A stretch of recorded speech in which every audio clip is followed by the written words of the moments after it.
partager l'évangile, comme l'a rappelé tout à l'heure votre camarade, sans prosélytisme, dans un contexte de laïcité. Voilà la question qui m'a été posée. Et je rappelle quand même des choses qui vont peut-être vous paraître évidentes, mais c'est bien qu'on se le dise que c'est légitime.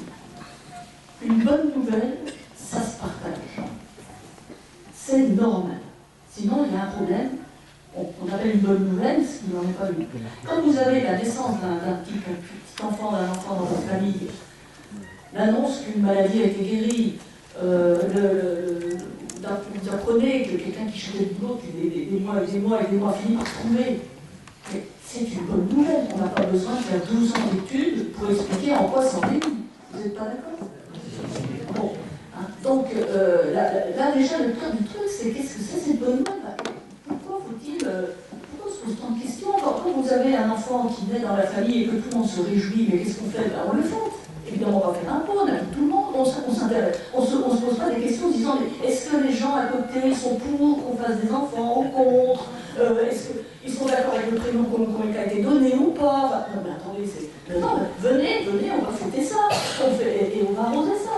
Et c'est normal. La bonne nouvelle, une bonne nouvelle. La bonne nouvelle. Ça se partage, et ça se partage spontanément. Et ça colore toute l'existence. Tiens, t'as l'air réjoui ce matin, qu'est-ce qui t'arrive? Oh, ça y est, elle a accouché. On a une petite fille, disons. C'est génial. Une autre, voilà, on avait déjà là, et ça y est, c'est là, on est formidable. Et puis ils vont venir nous voir, et puis etc., on va aller les voir. Voilà. Ça rayonne, une joie. Il y a une gratitude.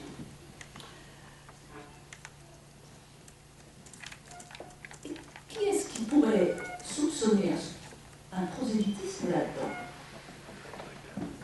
À moins d'être vraiment borné.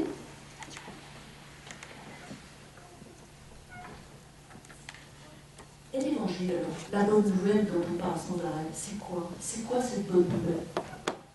Alors c'est mon premier point que je vais développer un petit peu ici. Je vais parler de jeu, J-E. Chacun de vous a des jeux. Et dans l'évangile, il est constant, ce jeu. Alors attention, je dis tout de suite, je vous connais, je connais votre sensibilité. Je ne suis pas en train de tomber dans un individualisme crasse. Je suis con.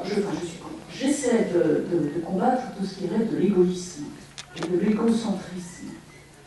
Mais je suis relativement à l'aise avec l'idée d'individualisme, au sens où on sort du collectivisme, et pas au sens idéologique ici. Écoutons nos parents, nos grands-parents, qui nous ont laissé comme histoire, sur ce qui se passait dans les petits villages où tout le monde se connaissait. Où on allait faire ses commissions chez l'épicier du coin, qui savait parfaitement ce que vous mangez à midi, ce que vous buviez, si vous mangez de la viande le vendredi ou pas. Voilà. Et ça cancanait à fond. Et il faut entendre les personnes qui ont vécu les migrations intérieures d'après-guerre, c'est-à-dire qui sont venus s'installer, et dans la région, évidemment, comme dans beaucoup de régions de France que vous êtes concernées, qui ont quitté les villages et le rural pour venir travailler dans les villes. Et donc, ces témoignages de personnes, il y en a pas énormément qui vous disent la première chose qu'on a appréciée en étant en ville, c'est l'anonymat. Parce qu'on pouvait enfin vivre ce qu'on voulait vivre, sans crainte des jugements de la voisine. On pressait la frontière, mais on pouvait encore gérer la vie. Donc on a oublié ça. Et on a oublié que, ça c'est la première chose. La deuxième chose, c'est, ce qu'on a oublié, c'est le risque de conformisme extrêmement présent, jusque dans la fin des années 60. Alors pour s'en rendre compte, regardez les films de Tati, par exemple, Jacques Tati. Alors, c'est les films de Tati, alors évidemment c'est déjà une première un peu des coups donnés dans ce conformisme, mais il a l'art de mettre en scène ce que ça veut dire le conformisme. C'est-à-dire où vraiment vous êtes censé faire ce que tout le monde fait. Voilà, vous mangez comme tout le monde, vous regardez la télé à la même heure, vous vous couchez comme tout le monde, vous faites tout comme tout le monde, et puis il ne faut pas qu'un cheveu dépasse. C'est pas par hasard si la première réaction des plus jeunes dans les années 60, c'était de se faire pousser les cheveux. Justement, il y avait quelque chose d'ébouriffé qui demandait à s'exprimer. Et vous en êtes sans doute les acteurs principaux, là, quand je vois au jugé comme ça, Je pense que vous avez été parmi ceux qui ont dû affronter papa parce qu'on ne voyait pas les oreilles et on voulait que ça soit dégagé derrière les oreilles. Et les jeux, bon. Mais on ne se rend pas compte à quel point cette espèce de cocotte minute a explosé à ce moment-là parce que c'était une cocotte minute, parce qu'il y avait une pression qui devenait insupportable. Alors, quand vous regardez les films de Tati et que vous vous projetez sur les gens qui vivaient, pour le coup, très conformistes, de façon très conforme à tout ce qui était attendu par la société, mais comment c'est qu'il y a quelque chose de complètement irrespirable. Voilà. Donc, c'est pour ça que l'individualisme, au sens où on honore la personne humaine dans ce qu'elle a de singulier, me paraît tout à fait intéressant comme perspective de société. Ça ne veut pas dire qu'on va devenir égoïste ou égocentré. Ça ne veut pas dire qu'on va être à l'abri de ça non plus. Mais vous savez, quand on vivait dans les villages, on disait qu'il y avait de la solidarité. Mon œil. La solidarité, elle était obligée. J'appelle ça le syndrome du congélo. Le syndrome du congélo, c'est-à-dire quoi? C'est-à-dire qu'en effet, dans des villages, comme on ne pouvait pas garder la viande très longtemps, quand on tuait le cochon dans une famille, eh ben, on distribuait les morceaux à droite à gauche, à charge des voisins, quand ils tuaient leur cochon, de faire pareil. Donc de cochon en cochon, ça tournait, et on avait à peu près ce qu'il fallait comme pâté, comme poudin, et autres rillettes. C'est moi qui ai dit souvent, je sais de quoi je parle de rillettes. Eh bien, quand on a inventé le congélo, c'était terminé. Chacun s'organisait avec son congélo. Voilà. On voit bien aussi dans le rural les difficultés qu'ont les agriculteurs et quand une ferme va perdre son propriétaire, les raisons n'est plus exploitée par le propriétaire, on voit bien que très souvent, les autres agriculteurs, pas tous bien sûr, mais ils ne jouent pas tous la carte d'une solidarité. C'est le moins qu'on puisse dire. Donc, il faut faire attention à ne pas je dirais, mystifier cette période d'avant où on était solidaire, on était ceci, on était cela. Il y avait beaucoup de problèmes. Et si on en est sorti, c'est probablement que ça ne convenait plus. Alors après, il y avait aussi des choses formidables. C'est vrai. À commencer par la relation humaine, qui était effectivement relation et qui était effectivement humaine. Ça, vers quoi on est en train de s'éloigner, mais ça, je reviendrai dans d'autres points. En tout cas, le je, qui est tellement présent dans l'Évangile, la singularité de chacun, qui fait que toute personne humaine est considérée comme dénuée. C'est ça, le je. Du moment que tu existes, tu es digne d'exister, point. Singularité. Et donc, on a par exemple dans l'Évangile, voilà une nouvelle, rappelez-vous dans l'Évangile de Saint Jean, chapitre 9, il y a cette guérison d'un aveugle de naissance. Jésus guérit cet aveugle, et voilà, cet aveugle a plein de problèmes. On lui dit, mais c'est quoi? C'est le jour du sabbat, qui c'est qui t'a fait ça? Pourquoi? Mais t'es pas venu dans l'aveugle, vous comprenez? Mais si, j'étais mais bon, enfin, qui t'a guéri? Je sais pas, je ne connais pas. Mais est-ce que tu veux là? Bon, au bout d'un moment, le type lui dit, écoutez, moi je sais pas. Je sais qu'une chose, c'est qu'avant, j'étais aveugle, et maintenant, je vois. Point. Voilà. Et ça, personne ne peut le dire à sa place, et personne ne peut lui enlever ça. Avant, j'étais aveugle, et maintenant, je vois. Alors après, qu'est-ce qui s'est passé entre-temps? Moi, je prends mes oignons, moi, je vois. Ou bien encore, la guérison des lépreux, les 10 lépreux, pareil. Allez vous faire voir Jésus est guéri, allez vous faire voir au temple, puisqu'il fallait un certificat de rémission, enfin de guérison. Et il y en a un qui revient tout content. Voilà. Lui, il n'a plus besoin de ça, il dit, Seigneur, je vois bien, je suis guéri. Et il revient tout joyeux. Vous voyez? Et ça, alors, bonne nouvelle, j'étais libre, je suis guéri. Avant, après. Alors, cette restauration de l'intégrité humaine est vécue évidemment de multiples façons. Et explicitement, elle peut être reliée à la foi au Christ. On a beaucoup de témoignages de personnes qui nous disent. Implicitement, parfois, souvent même, dans une mouvance de foi différente. Des récits comme ça, avant, après, avant j'étais, maintenant je suis, et je suis beaucoup mieux. On l'entend dans beaucoup de traditions religieuses. C'est quand même une constatation qu'on peut faire. Je ne savais pas qui j'étais, maintenant j'y vois plus clair, etc. etc. Bien. Et parfois, c'est vécu sans rapport à la foi. J'ai pris conscience de, ça y est, maintenant j'ai compris. J'ai été parler à mes parents. À 40 ans, il était temps de leur parler. Et j'ai compris des choses. Et il y a un avant et un après. Ah, alors ça, on se dit, bah oui, quel rapport à la foi au Christ? Ah ben, demandez à Dieu lui-même, hein, on ne sait rien. Moi, ce que je sais, c'est que sur le plan de l'évangile, on a les mêmes effets que ce qu'on voit quand Jésus passe par là. Donc, c'est intéressant. Alors vous, avec votre sensibilité extrêmement pointue sur cette question du travail de l'esprit dans le monde, évidemment, vous devez avoir les oreilles en pointe, là. Hein. Non, bah oui. On voit bien, vous êtes témoin, vous, de ce que fait l'esprit du Seigneur dans le cœur des gens. Même si vous ne l'appelez pas comme ça, ou même si vous hésitez à l'appeler comme ça. Et vous avez raison d'hésiter, parce qu'on n'a pas le fin mot de l'histoire. Mais l'hypothèse mérite d'être maintenue dans la mémoire. Et si c'est comme ça que Dieu travaillait? L'esprit, je vous l'ai dit tout à l'heure en me présentant, mais ça c'est vraiment quelque chose dont je suis témoin sans arrêt, l'esprit souffle vraiment où il veut, et vraiment là où on l'attend souvent le moins. Ça suppose qu'on soit éveillé, évidemment. Chaque fois qu'un aveugle voit, qu'un sourd entend, qu'un muet parle, qu'un infirme marche, qu'une personne abattue se redresse, il y a une bonne nouvelle à l'œuvre. Alors on dit, oui, mais ça c'est la capacité de résilience humaine et tout. Ah oui, et alors? Et si cette capacité de résilience, justement, elle disait que nous ne sommes pas seuls dans notre jeu, que nous sommes reliés à une force qui nous pousse vers l'avant, qui nous pousse à grandir, qui nous remet de mal. Oui, il y a un problème? Oui. Et si c'était ça, c'était en jeu dans la foi que nous essayons de cultiver et de manifester, cette foi que nous disons être au Christ. La personne croit qu'elle est agréée d'une certaine manière quand elle se redresse, quand elle retrouve une légitimité qu'elle avait perdue à être, à exister. Combien de personnes ont l'impression qu'ils ne valent pas la peine?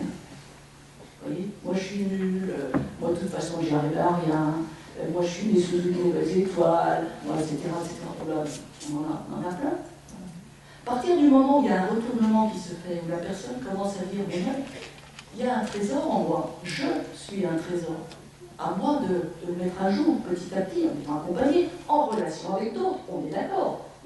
L'être humain reste social, quoi qu'on dise. Il reste social. Le je est toujours social. Il est toujours pris dans des relations et c'est la base. Les relations qui étouffent le je, ça c'est vraiment le risque du collectivisme. Et des relations, un je qui exclut les relations, ça c'est l'égoïsme et l'égocentrisme. Vous voyez, il ne faut pas mélanger les choses. Mais un jeu debout au milieu des autres, en lien avec les autres, alors là, on est sur un terrain sain et ça y est. Vous voyez ce que je veux dire? Bon. Alors, ces signes, les signes, la personne qui se redresse, avec qui voit, etc., j'entends, je comprends, je comprends mieux, je vois, je n'avais pas réalisé ça. Bon, toutes ces petites prises de conscience qui fait qu'on n'est plus tout à fait la même personne après qu'avant, on peut très bien relier ça, notre foi, au travail de l'esprit dans nos vies. On peut le faire. La tradition spirituelle le fait. On peut ne pas le faire.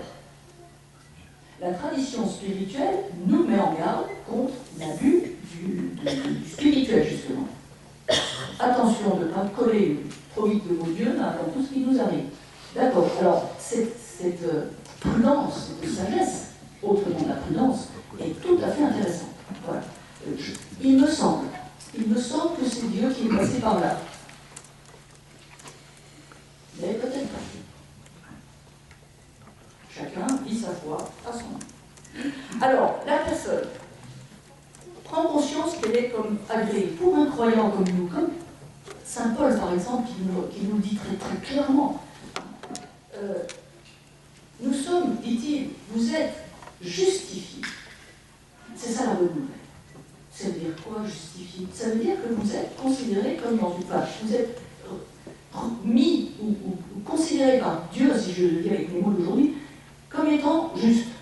Non pas juste en soi, parce que vous n'êtes pas parfait, parce que vous faites des erreurs et tout ça, mais c'est pas ce que Dieu attend de vous. Dieu vous dit, vous êtes justifié, c'est-à-dire c'est lui qui vous rend juste. C'est lui qui va vous ajuster, qui vous ajuste. Vous êtes justifié. Vous n'avez pas à vous justifier. Vous n'avez plus à vous justifier. Vous existez, vous êtes justifié. C'est la grâce de Dieu. Ah, et donc les protestants ont capté le truc là, au premier degré. Les cathos, il y a toujours du oui, mais quand même, il faut avoir tous ces sacrements, il faut qu'il y ait des trucs qui manquent, bon. Mais en fait, non, enfin, chacun fait comme il veut, mais c'est pas ce qu'il dit. Il dit, vous êtes ajustés, Dieu vous ajuste, c'est lui qui travaille dans vos vies, et vous êtes justifiés. Et cela malgré vos insuffisances, malgré nos failles, malgré ce qu'on appelle couramment le péché dans la tradition, qui était, je me rappelle, uniquement, mais le péché c'était lié au fait qu'on ne respecte pas la loi de Moïse, quoi. Voilà, c'est ça, on est pécheurs, alors tout le monde est pécheur, personne n'arrive à être parfait, sauf ceux qui considèrent qu'ils sont parfaits, évidemment les pharisiens, enfin l'esprit pharisien, etc. Nous on sait bon. Et en fait non, c'est compliqué, alors que les gens que Jésus appelle à le suivre, c'est des gens qui ont conscience qu'ils ne sont pas à la hauteur, par rapport à la loi. On fait ce qu'on peut, mais on n'y arrive pas, quoi. Alors, nous on est indigne, en fait. Voilà. Marie, c'est pareil. Quand elle dit il s'est penché à son humble serment, c'est pas une humilité morale, hein, c'est une humilité sociale. Hein. Elle dit, moi je suis pauvre, enfin je suis partie d'un milieu, voilà, pas forcément des plus pauvres, enfin plus modestes, quoi. Des petits smigards, quoi. On est des smigards. Voilà. Mais qu'est-ce que Dieu va avoir à faire avec nous? C'est pas possible. Et maintenant, bah si, justement si. Oh, il est venu se révéler au cœur, dans les entrailles d'une femme de milieu extrêmement modeste. Alors ça, c'est... Alors évidemment, ça l'a fait chanter, pas vous. Alors, donc voilà. Malgré le péché, alors, le péché est pardonné, voilà, c'est pardonné, c'est pas grave. Alors si tu dis que tu vois, alors là, évidemment, on ne peut rien faire. Si tu dis que tu vas bien, que tu as besoin de personne, voilà, continue comme ça. Hein. Par contre, si tu reconnais, enfin, si tu vois bien que tu ne vois pas, alors là, il faut faire quelque chose. Voilà, parce que mon travail d'ajustement, à t'ajuster à ta vie, que tu sois pleine de une personne pleine de la vie divine, c'est ça, être ajusté à Dieu. Alors, si tu te rends compte que tu n'y arrives pas et que tu ne complètes pas la paix, là, on va pouvoir travailler, on va pouvoir faire quelque chose. Mais c'est génial, mais c'est génial, vous en rendez compte? Ça faisait des générations qu'on croyait qu'il fallait faire un truc pour que le Dieu, les dieux, le divin, le que vous voulez, soient à peu près apaisés. Vous voyez? Et on y va au sacrifice, et on fait les processions, et on fait les bazars, et on ne sait plus. Mais on n'en sortait pas. On n'en sortait pas, et la loi de Moïse, c'est encore, allez hop, on en rajoute, et on n'est jamais à la hauteur, et on n'y arrive pas. Et puis qu'est-ce que je peux bien faire? Voilà, rappelez-vous, Élie, j'en parle beaucoup dans mon spectacle, hein, qu'est-ce que je peux bien faire?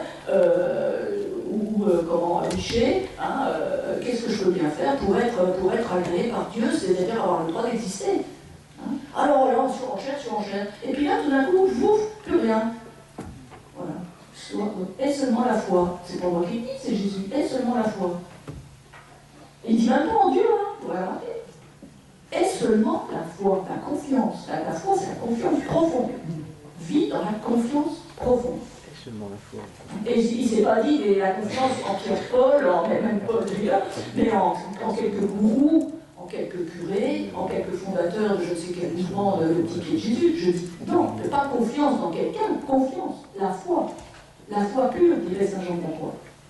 Et la foi pure. Pourquoi? Parce que Dieu est fiable. Le roc fiable, solide. Il est solide. Donc, cette vie qui nous porte, cette vie qui nous traverse, qui nous emporte, qui nous conduit à aspirer vers du meilleur pour nous, pour les autres, pour la société, ces forces positives-là, eh bien, c'est des croyants qui le disent, comme nous, elles ont une origine constante, fondamentale, qu'on peut éventuellement, avec plein de guillemets, appeler Dieu, mais attention aux mots qu'on utilise. Quoi, vous voyez. Alors évidemment, dans d'autres civilisations, dans d'autres courants spirituels, on va l'exprimer d'une manière différente. Nous, chez les chrétiens, on considère que cette réalité-là, cette force divine à l'œuvre, elle a pris corps dans cette personne qu'on appelle Jésus, le Christ. Elle a pris vraiment corps. Alors, voilà, il est comme l'aîné d'une multitude, de dire Paul, etc. C'est quelqu'un qui nous dit, voilà, vous voulez être un humain? Ben voilà ce que c'est qu'un humain qui se laisse pénétrer, qui se laisse habiter par Dieu. Et il ne le dit pas comme ça d'ailleurs, il se contente, j'ose dire, de vivre de Dieu. Et voilà ce que ça veut dire. Et la mort n'a plus prise sur lui. Alors voilà. Donc, et nous sommes appelés, évidemment, à vivre notre humanité en essayant de laisser Dieu travailler au maximum en nous pour nous permettre de donner le meilleur de nous-mêmes, le meilleur de ce jeu, justement, singulier. Car ça fait partie de ce qui nous caractérise, c'est que personne est la même personne que l'autre. On est vraiment chacune de nous, on est comme une planète absolument unique. Voilà. Et seulement la foi. Et puis, donc, et seulement la foi, comment est-ce que je vais laisser déployer cette bonne nouvelle d'un Dieu qui me justifie, qui me dit tu vaux la peine de vivre. Voilà. Et tu n'as qu'à être au rendez-vous de cette vie dans la confiance, et tu vas voir, ça va déménager dans ton existence. Donc j'ai à laisser faire ça dans ma vie, et pas seulement dans ma tête, avec mon cerveau, mais dans mon corps aussi. Dans mon corps. L'évangile est plein de guérisons qui passent par le corps. Dis-moi où tu en es dans ton corps, je te dirai où tu en es dans ta foi. Alors on peut être malade, hein.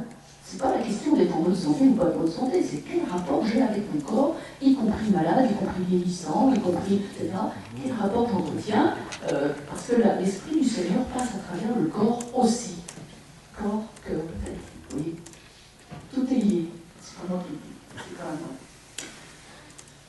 Voilà, alors des forces de vie qui vont donc travailler en nous pour que on puisse traverser les souffrances, les épreuves qui ne manquent pas dans une existence, de manière, j'allais dire, avec courage, et de telle sorte que ma joie et ma paix intérieure, ma sérénité intérieure ne soient pas entamées. Hein, c'est là qu'on voit qu'on est vraiment dans quelque chose de divin, c'est-à-dire que les épreuves de la vie est une épreuve, enfin on va pas se leurrer, c'est dur de vivre, c'est quand même dur de vivre. Même si on ne connaît pas de tragédie dans notre existence humaine, mais on en verra, il y a toujours des drames, on perd des gens qu'on aime, on a des soucis de santé, on est déçu, on a des désillusions, etc. Ça fait partie des choses assez banales d'un parcours de vie. Comment est-ce qu'on va traverser ça? La foi ne nous met pas à l'abri de ça, bien sûr. La foi nous donne comme une force intérieure pour qu'on traverse ces choses-là. Comme Jésus a traversé la mort, le tombeau. Voilà. Et c'est la foi qui nous dit, bien sûr, et pour se rendre disponible à une reconnaissance. Une reconnaissance de foi. Alors, vous voyez que, pourquoi j'ai évoqué Marie tout à l'heure, parce que c'est une belle figure. L'évangile est plein de ce qu'on appelle des figures. Et bien sûr, ce sont des personnages qui sont recomposés, comme le dit Saint Luc, à l'origine de l'évangile. Hein. J'ai décidé de composer un évangile. Donc, la question ici, c'est comment je vais raconter une histoire qui va permettre à des lecteurs, comme vous et moi, à des auditeurs, de faire eux-mêmes l'expérience que nous avons faite, nous, dans le sillage du Christ. Donc on va raconter d'une certaine manière, ne pas chercher la vérité historique dans l'Évangile, dit dans la Bible en général, mais même s'il y a des bribes d'histoire réelle, hein, mais toujours retrouver le projet, je dirais, des rédacteurs, qui est un projet tout à fait honorable. Hein. On ne peut pas exposer en 3 points la bonne nouvelle. On ne peut qu'essayer de témoigner de ce qu'on a vécu soi-même. Alors on va raconter des choses. Et donc on a Marie, le personnage de Marie, qui a effectivement existé, parce que Jésus a été mis au monde par une femme. Oui, une vraie femme. Oui, c'est un vrai accouchement. Ouais, on arrête. Hein. On ne comprend pas la théologie et la gynéco.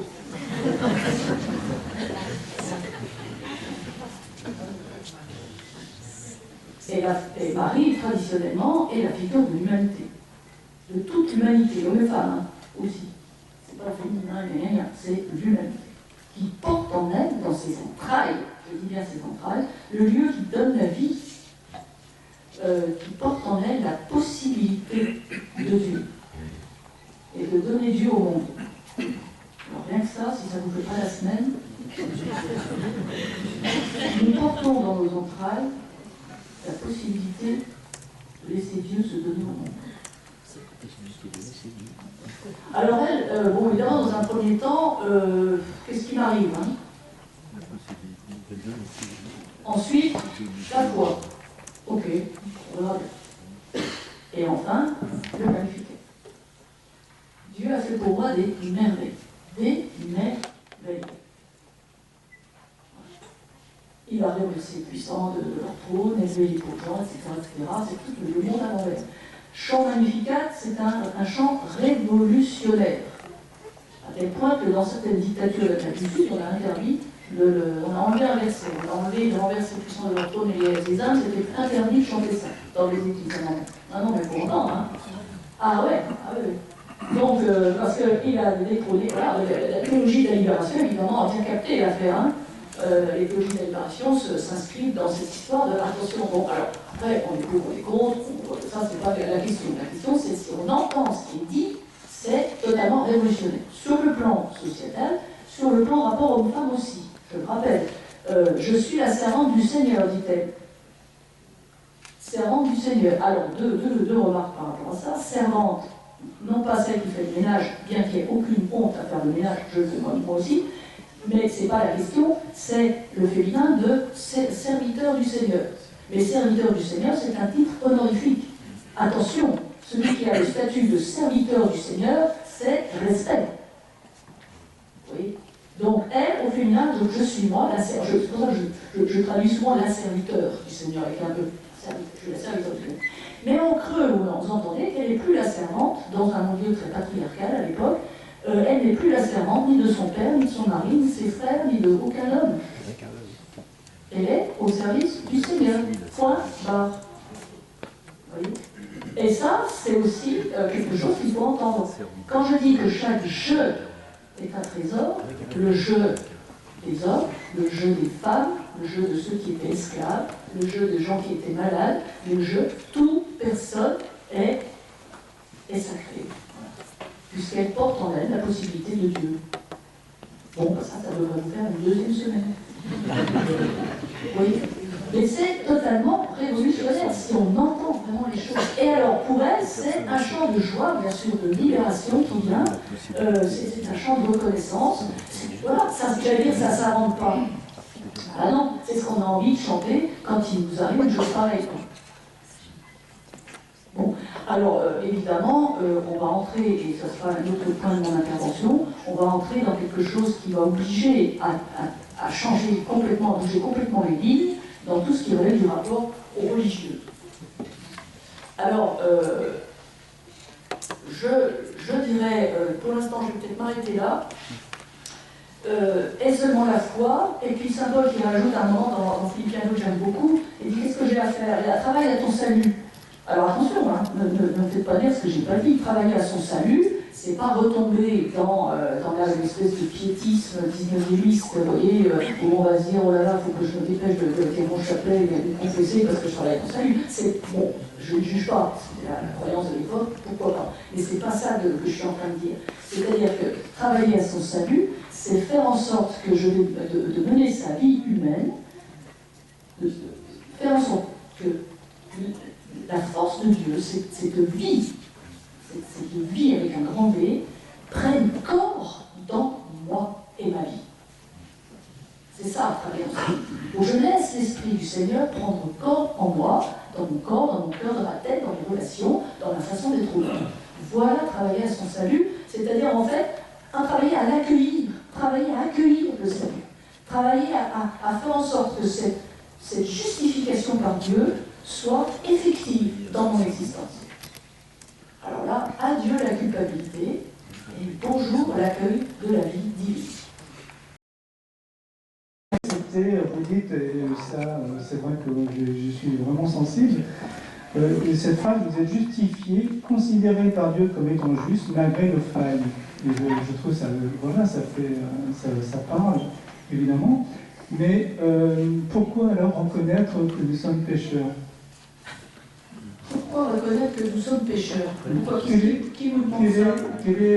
C'est déjà la première chose qu'on fait à la messe. Ah, la messe, moi je ne vais pas parler de la messe, moi je parle des choses sérieuses.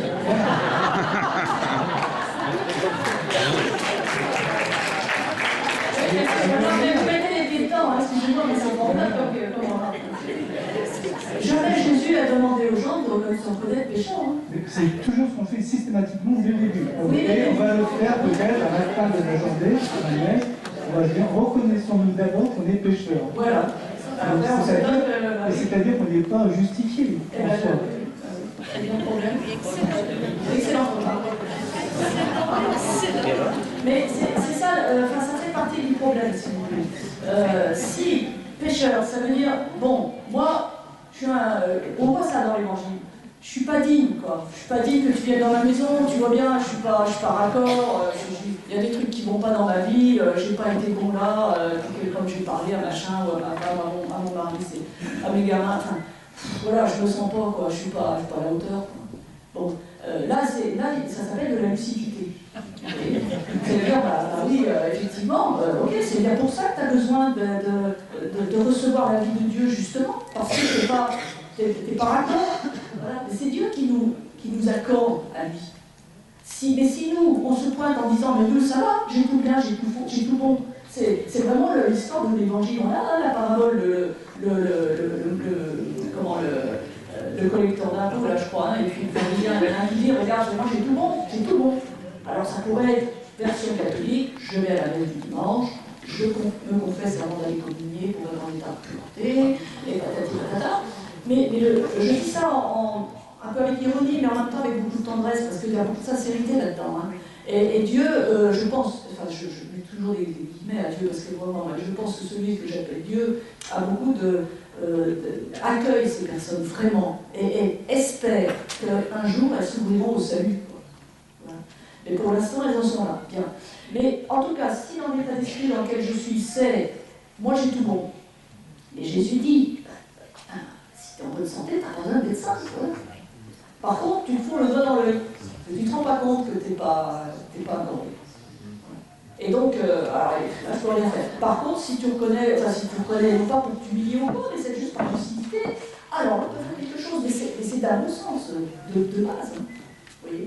Alors, alors ça c'est une première chose. La deuxième chose, c'est qu'en aucune alors, je crois que l'Église là-dessus est plutôt claire, on ne confond pas la sainteté avec la perfection. Et on passe notre temps dans la vulgarisation, je dirais, catholique, à faire une confusion entre perfection et encore perfection, c'est-à-dire morale, c'est-à-dire exclusivement un accord avec le dogme catholique, etc., etc. On confond ça avec la sainteté. Erreur fatale, mais fatale.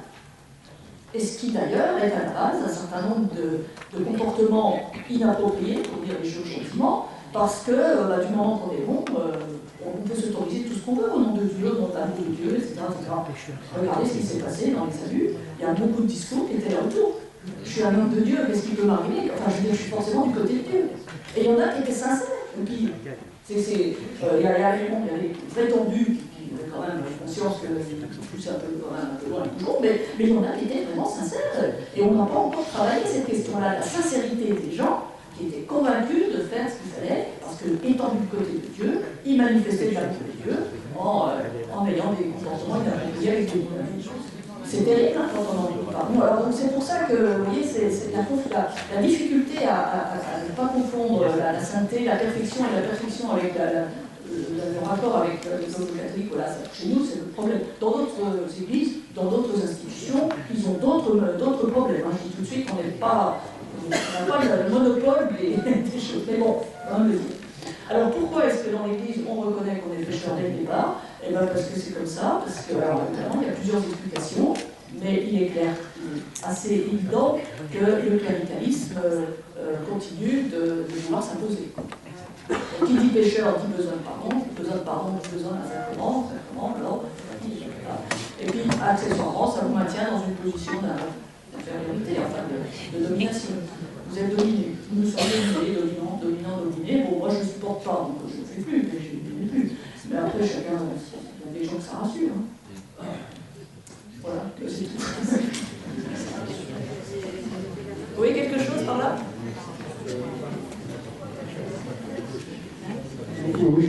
réagir à quelque chose que vous disiez, je me suis un peu faussé. Par contre, ce qu'on se disait dans notre petit groupe, là, c'est que le conformisme dont vous parliez tout à l'heure, on trouve que quelque part il revient un petit peu. Quand on voit les jeunes clercs, les jeunes prêtres, certains en soutane, c'est une forme de conformisme qui personnellement moi, me gêne énormément, parce que ça enferme justement notre foi dans un cadre très rigide. Pas notre foi, mais l'expression de la foi. L'expression de la foi, dans un cadre très rigide qui peut heurter. Alors, il y en a certains que ça ne heurte pas du tout, au contraire, ça rassure. Mais voilà, alors. Ils s'y retrouvent bien. Oui, alors c'est là qu'on est passé d'un conformisme de confort à un conformisme d'identité. C'est pas la même chose. Le conformisme d'avant 68, c'est un conformisme de confort. Voilà, on ne voulait pas avoir d'ennui, on ne voulait pas se faire remarquer, on ne voulait pas, voilà, on voulait disparaître, alors pour des raisons qui peuvent s'expliquer d'ailleurs par rapport à ce qui s'est passé pendant la guerre et tout ça. Enfin, peu importe, en tout cas, on veut être, voilà, et montrer qu'on est dans une ascension aussi sociale, qu'on réussit, qu'on a une jolie manne, un joli pavillon, avec, voilà, alors je vous assure, allez revoyez les films de Tati, vous allez comprendre. Mais c'était vraiment un conformisme de confort. Alors qu'aujourd'hui, c'est un conformisme qui est parfois inconfortable, car c'est un conformisme d'identité, c'est-à-dire qu'on veut se conformer au groupe auquel on s'identifie, quitte à oublier qui on est personnellement. Et donc on est dans un rapport alors, de type communautariste. C'est complètement différent. On réclame, on revendique de ne pas être comme les autres dans notre groupe. C'est mon appartenance, mon identité, ma vie, mon œuvre, c'est voilà. Bon. Et les autres, c'est normal qu'on ne soit pas d'accord, puisque c'est les autres. Ils sont dans leur logique, dans leur. Voilà. Donc, dynamique ici, totalement de type archipel, aurait dit le sociologue qui a, j'ai oublié le nom, mais qui a sorti la. Jérôme Fourquet. Fourquet, voilà. C'est type archipel, moi je parle plutôt de type communautariste. Qui n'est absolument pas dans notre tradition en France, donc c'est assez violent pour nous, parce que c'est une tradition qui est anglo-saxonne, et qui est en train de nous être imposée, par le langage. J'entends par exemple les journalistes depuis 40 ans au moins, ils parlent de communauté sans arrêt, alors qu'elle n'existe pas. Et la communauté catholique, c'est quoi? La communauté juive, c'est quoi? La communauté des homosexuels, c'est quoi? Ça n'existe pas, là. Il n'y a pas de communauté, il y a des gens, oui, il y a des catholiques, il y a des personnes homosexuelles, il y a des personnes immigrées, il y a des... Voilà. Et alors, la communauté catholique est choquée par ceci, par cela, les voix sur la Bible, qui sont en train de se... Mais pas du tout. Et c'est qui, et c'est quoi? De qui ils parlent, vous voyez? Mais à force que ça finit par rentrer dans les têtes qu'il y a des communautés les unes à côté des autres. Ça, c'est déjà, ça n'est pas au niveau du langage. Mais après, au niveau de la réalité, oui, il y a une sorte de fatigue pourtant, en France, donc, notre tradition, c'est une tradition d'une nation. Voilà, on est une nation multiconfessionnelle, multicolore, Dans la tradition anglo-saxonne, on est un ensemble de communautés. Vous allez à Londres, vous allez à New York, vous allez partout, vous avez un quartier portoricain, le quartier chinois, le quartier ceci, le quartier cela. Vous avez même des zones pavillonnaires interdites aux enfants, des zones interdites aux hommes, que les femmes. Il y en a d'autres, c'est communauté ceci, communauté ça, ça leur pose aucun problème. Voilà. Donc du moment qu'on se fiche la paix, voilà, alors, contrairement aux apparences, il n'y a pas tant de mélange que ça, ça finira par se mélanger, mais très lentement. Donc ils sont vraiment dans des communautés et de plus en plus exacerbées les unes par rapport aux autres. On voit ce qui se passe autour des élections américaines actuellement. Il y a vraiment maintenant deux camps qui s'affrontent, là pour le coup, qui ne s'affrontaient pas comme ça avant. C'est-à-dire qu'il y avait un tiers avant. Le tiers, c'était la construction des États-Unis d'Amérique. Voilà, on a quand même une constitution commune. Mais maintenant, on a l'impression que le tiers a disparu, puisque la constitution elle-même a l'air d'être remise en question, enfin même implicitement. L'assaut du Capitole le dit quand même de façon creux. Donc il n'y a plus que deux camps qui s'affrontent. Alors vous voyez, c'est quelque chose qui se durcit, et ça c'est un mouvement qu'on observe sur toute la planète actuellement. Sur toute la planète, on observe une crispation sur des revendications de type identitaire. Et si je suis là, c'est que je ne suis pas là-bas. Et ceux qui sont là-bas sont forcément contre ceux qui sont là. On est là. Alors ça s'explique par la mondialisation. Ça c'est clair. Pourquoi? Alors, j'ai encore 2 minutes. Ça, anthropologiquement, c'est assez simple de comprendre.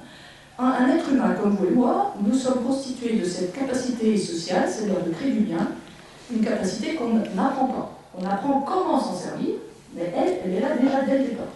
Hein. On apprend avant même de naître. Alors, je ne rentrerai pas dans le débat, à partir de quelques semaines de grossesse, on commence à être là-dedans, ça c'est pas bon, c'est un autre sujet, mais en tout cas, dès la période utérine, on va dire, on entend des sons. Mon premier métier quand j'étais jeune. Comment? 4 mois de grossesse. Bon, oui, mais avant de faire ce que j'ai dit que je faisais, il y a très longtemps, dans le début de ma vie professionnelle, mon tout premier métier, c'était assistante sociale. Donc je travaillais dans des zones sensibles, à l'époque où c'était encore possible de travailler comme assistante sociale, c'est-à-dire dans les mains, ce qui est maintenant c'est possible, enfin bon. En tout cas, et je me souviens très bien d'un couple qui avait, donc madame attendait son premier bébé, et ils étaient passionnés de métal, et la musique hard metal. À fond, ils entendaient ça à fond. Genre, ils vont voir ça dans les baffles, vous montez l'escalier de la HLM, vous faites déjà des mots comme ça, rien que de la vibration. Hein. Et donc, alors pendant toute la grossesse, la berceuse, c'était ça. Et alors, le bébé finit par naître, et alors, le bébé, quand il avait mal au dent, il avait faim, je sais pas quoi, oui, il était énervé, donc il pleurait, comme tous les bébés qui se respectent, il pleurait, et bien la seule musique, c'était pas Mozart, c'est pas Vivaldi, qui le calmait, il fallait lui envoyer du métal. Alors, il mettait le métal à fond, et le gamin, il était rassuré. Donc c'est rigolo, mais voilà, ça veut dire à quel point les sons, le papa qui parle, voilà, il reconnaît dans le ventre de sa maman, il reconnaît les voix familières, etc. Donc vous voyez, là, ce qui est mangé aussi, ce qui est digéré, etc., ça rend déjà. Le social, il est dès le départ. Donc il y a des gens qui vous disent, oui, les gens naissent formidables, et puis c'est la société qui corrompt les gens, c'est idiot. On est social, nous sommes des êtres sociaux. Voilà. Et comment est-ce qu'on va bâtir de fait notre nation? Eh bien, exactement comme vous le faites ici. Et ce qui montre que vous êtes des gens normaux, c'est-à-dire on va à la fois créer du lien qui va nous mettre du côté de l'identité. Par exemple, ici, on est tous plus ou moins des chercheurs, voilà, sur le terrain de la spiritualité, de tradition chrétienne, et plutôt du christianisme social. Je me trompe? En gros. Hein. Vous n'êtes pas si fait, mais pour autant, j'imagine qu'il y a très peu ici, enfin j'en vois pas, de prêtres en soutane qui font de la publicité pour le Front National. Pourtant, vous n'excluez personne, mais voilà. Pourquoi? Parce que le même, le pôle, imaginez en pôle, le pôle c'est ça. Ce qui nous ressemble, ce qui nous rassemble, c'est ce qui nous a un peu en commun. Mais en même temps, vous l'aurez remarqué, personne ne peut être confondu avec quelqu'un d'autre. Vous êtes tous différents. Alors oui, bien sûr, on est tous dans ce mouvement, dans cette mouvance du christianisme social, mais en même temps, oui, mais voilà, on n'a pas le même âge, on n'a pas le même parcours, on n'a pas les mêmes questions. On est tous de la région nantaise. Ah oui, mais moi je suis d'Orvaux. Ah mais on est plusieurs à être d'Orvaux. Ah mais oui, mais moi je suis du centre d'Orvaux à côté de la mairie là. Ah oui, bah nous on est dans la zone pavillonnaire. Ah toi aussi, moi aussi je suis dans la zone pavillonnaire. Ah oui, mais moi c'est la rue du Haut là. Ah oui, bah moi c'est juste c'est un peu plus loin. Ah oui. Et puis c'est un pavillon. Ah bah moi aussi c'est un pavillon. Oui, mais moi c'est machin qui l'a construit. Ah bah moi pas du tout. Voilà. Et donc on va vers le pôle du différent. Oui, de plus en plus vers du différent. Puis au bout d'un moment, on est tellement différent que on est à la recherche de ce qui va nous réunir à nouveau. Parce que sinon, si on est trop différent, on s'excentre. On finit par couper la relation. Voilà. Alors, si on ne veut pas, alors on dit on va boire un coup, on va boire un café, tiens, allez hop, ça nous rassemble. Voilà. Et on revient. Vous avez tous eu cette expérience à l'étranger quand vous faites des voyages. Vous êtes dans un pays où on ne parle pas la langue française, parce qu'il se trouve que ça se parle pas partout. Hein. Et alors, donc vous êtes là, un peu pété, en train de vous débrouiller avec un anglais approximatif, c'est bon. Et tout d'un coup, vous captez dans une file d'attente, ah, du français, il y a des gens qui parlent français. Quelle est la réaction? À tout d'un coup, on va se rapprocher. Et parce que, pourquoi? Parce qu'il y a un élément du commun. Voilà, on a quelque chose en commun. Alors on vient, évidemment, et on se présente, alors que les mêmes personnes que vous croisez dans le tram à Nantes, alors là, on cause, alors, et vous aussi vous êtes là, bah oui, là, bon. Alors là, et nous, nous aussi, on était voir ça, puis et puis au bout d'un moment, on a dit beaucoup de choses en commun, on avait des choses en commun, et assez vite arrive oui, mais nous, ah ben non, nous, on va pas aller là. Ah ben non, on ne préfère pas. Oui, c'est ça. Ah ben lui, alors on n'est pas tout à fait différents, c'est pas tout à fait le même voyage. On commence à se séparer un peu. Puis après, quand même, ça rassure d'avoir des gens qui parlent français. Alors on va Et puis on s'échange des adresses. En se disant, bah, on s'échange des photos, et on est sincère. Parce qu'on a le commun l'emporte. Ça nous a rassurés, ça nous fait du bien. Alors, et on s'étonne en rentrant de ne pas le faire. Parce qu'on ne le fait jamais en fait. Parce que ça n'a plus d'intérêt. Parce que des Français qui parlent français, maintenant, tout le monde. Alors on n'a plus de. À moins que ce soit vraiment de l'affinité forte, et tout d'un coup, la coup de foule, on a vraiment, on fait des amis, bon, ça peut être le cas. Mais 9 fois sur 10, en fait, on les a oubliés. Et bien ça, c'est ça l'humain. On a besoin de ces deux pôles. Et dans la mondialisation, la globalisation, c'est-à-dire l'uniformisation du monde, elle exacerbe le besoin de se distinguer. Oui. C'est le pôle, le même, voilà, on est tous des humains, on est tous des citoyens du monde, c'est idiot, c'est pas anthropologique, ça, c'est des citoyens du monde, ça ne veut rien dire. On est forcément quelque part, on est forcément dans une langue, on est forcément dans une culture, ça ne veut pas être fermé, mais on est forcément quelque part. Bon, alors, au niveau dignité, d'accord, on est tous égaux, mais au niveau d'expression de cette dignité, on est très différents. Et donc, alors, le pôle, on est tous pareils, les gens n'en peuvent plus. Ils n'en peuvent plus. Cette standardisation du monde, ils n'en ont pas conscience, la plupart. Ils ne savent pas ce qui ne va pas. Mais c'est insupportable. Alors, on va accentuer de plus en plus le côté, oui, mais moi, c'est pas pareil. Nous, c'est pas pareil. Voilà. Et ça devient un nouveau conformisme. Un nouveau conformisme, l'art de dire que moi, je ne suis pas pareil.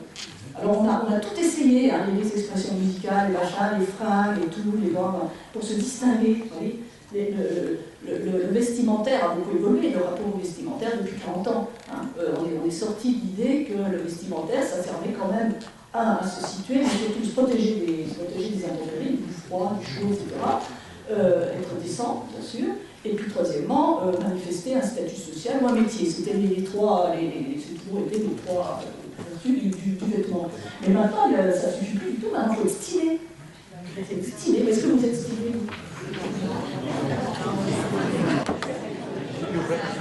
faut être stylé. Vous voyez, un jeune de la collégien, même un étudiant, il ne part pas comme ça, non, il faut que la casquette soit assortie à la bandoulière du sac, la casquette soit avec le t-shirt, il faut être stylé.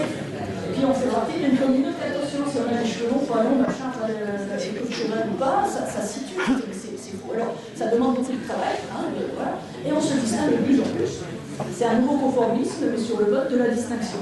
Alors, on l'a vu après, de façon. Parce que ça, c'est comme les choux-fleurs, si vous voulez, c'est une logique fractale. C'est-à-dire le plus petit élément est exactement structuré de la même façon que le plus gros. J'espère que vous avez admiré les choux-fleurs ou les brocolis, hein, parce que ça, c'est génial pour le village. Vous retrouvez la structure de l'ensemble dans chaque partie. Bien, et bien, au social, c'est pareil. Ce qui se passe dans la relation sociale avec vos proches, c'est exactement ce qui va se passer dans la relation sociale d'un groupe à un autre groupe. Et d'une nation à une autre nation. Et quand vous voyez l'éclatement du bloc, de l'ex-bloc soviétique, là, vous voyez, c'était couru d'avance. Qu'à partir de ce moment-là, on aurait plein de peuples qui réclameraient leur indépendance. Quitte à être une poignée des petits pays comme le Kosovo, la Serbie, on ne sait quoi, on veut être pas comme les autres. Parce qu'on a tellement souffert de ces décennies où il fallait être soviétique, voilà, sans distinguo, et bien c'est juste plus supportable, alors on a tombé les dingues, et maintenant on veut son petit pays. Et je suis à peu près certaine que dans quelques dizaines d'années, peut-être un siècle, je crois que deux ou trois générations, eh bien, on va commencer à vouloir se rapprocher des petits pays, à retrouver les liens de communauté, genre communauté européenne, l'axe de l'Est, ce genre de trucs. On va essayer de faire du commun. Mais pour l'instant, on en a encore, hein, chacun on n'est pas comme vous, on n'est pas différents, on est différents, et du coup, on s'affronte un peu.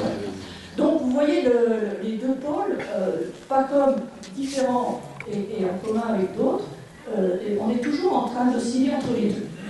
Voilà. Alors quand on oscille entre les deux, ça va. Là où ça devient pathologique, c'est quand on se fixe sur un pôle. Soit on veut tous pareil, alors c'est le collectivisme poussé jusqu'à l'excès. Donc on veut que tout le monde.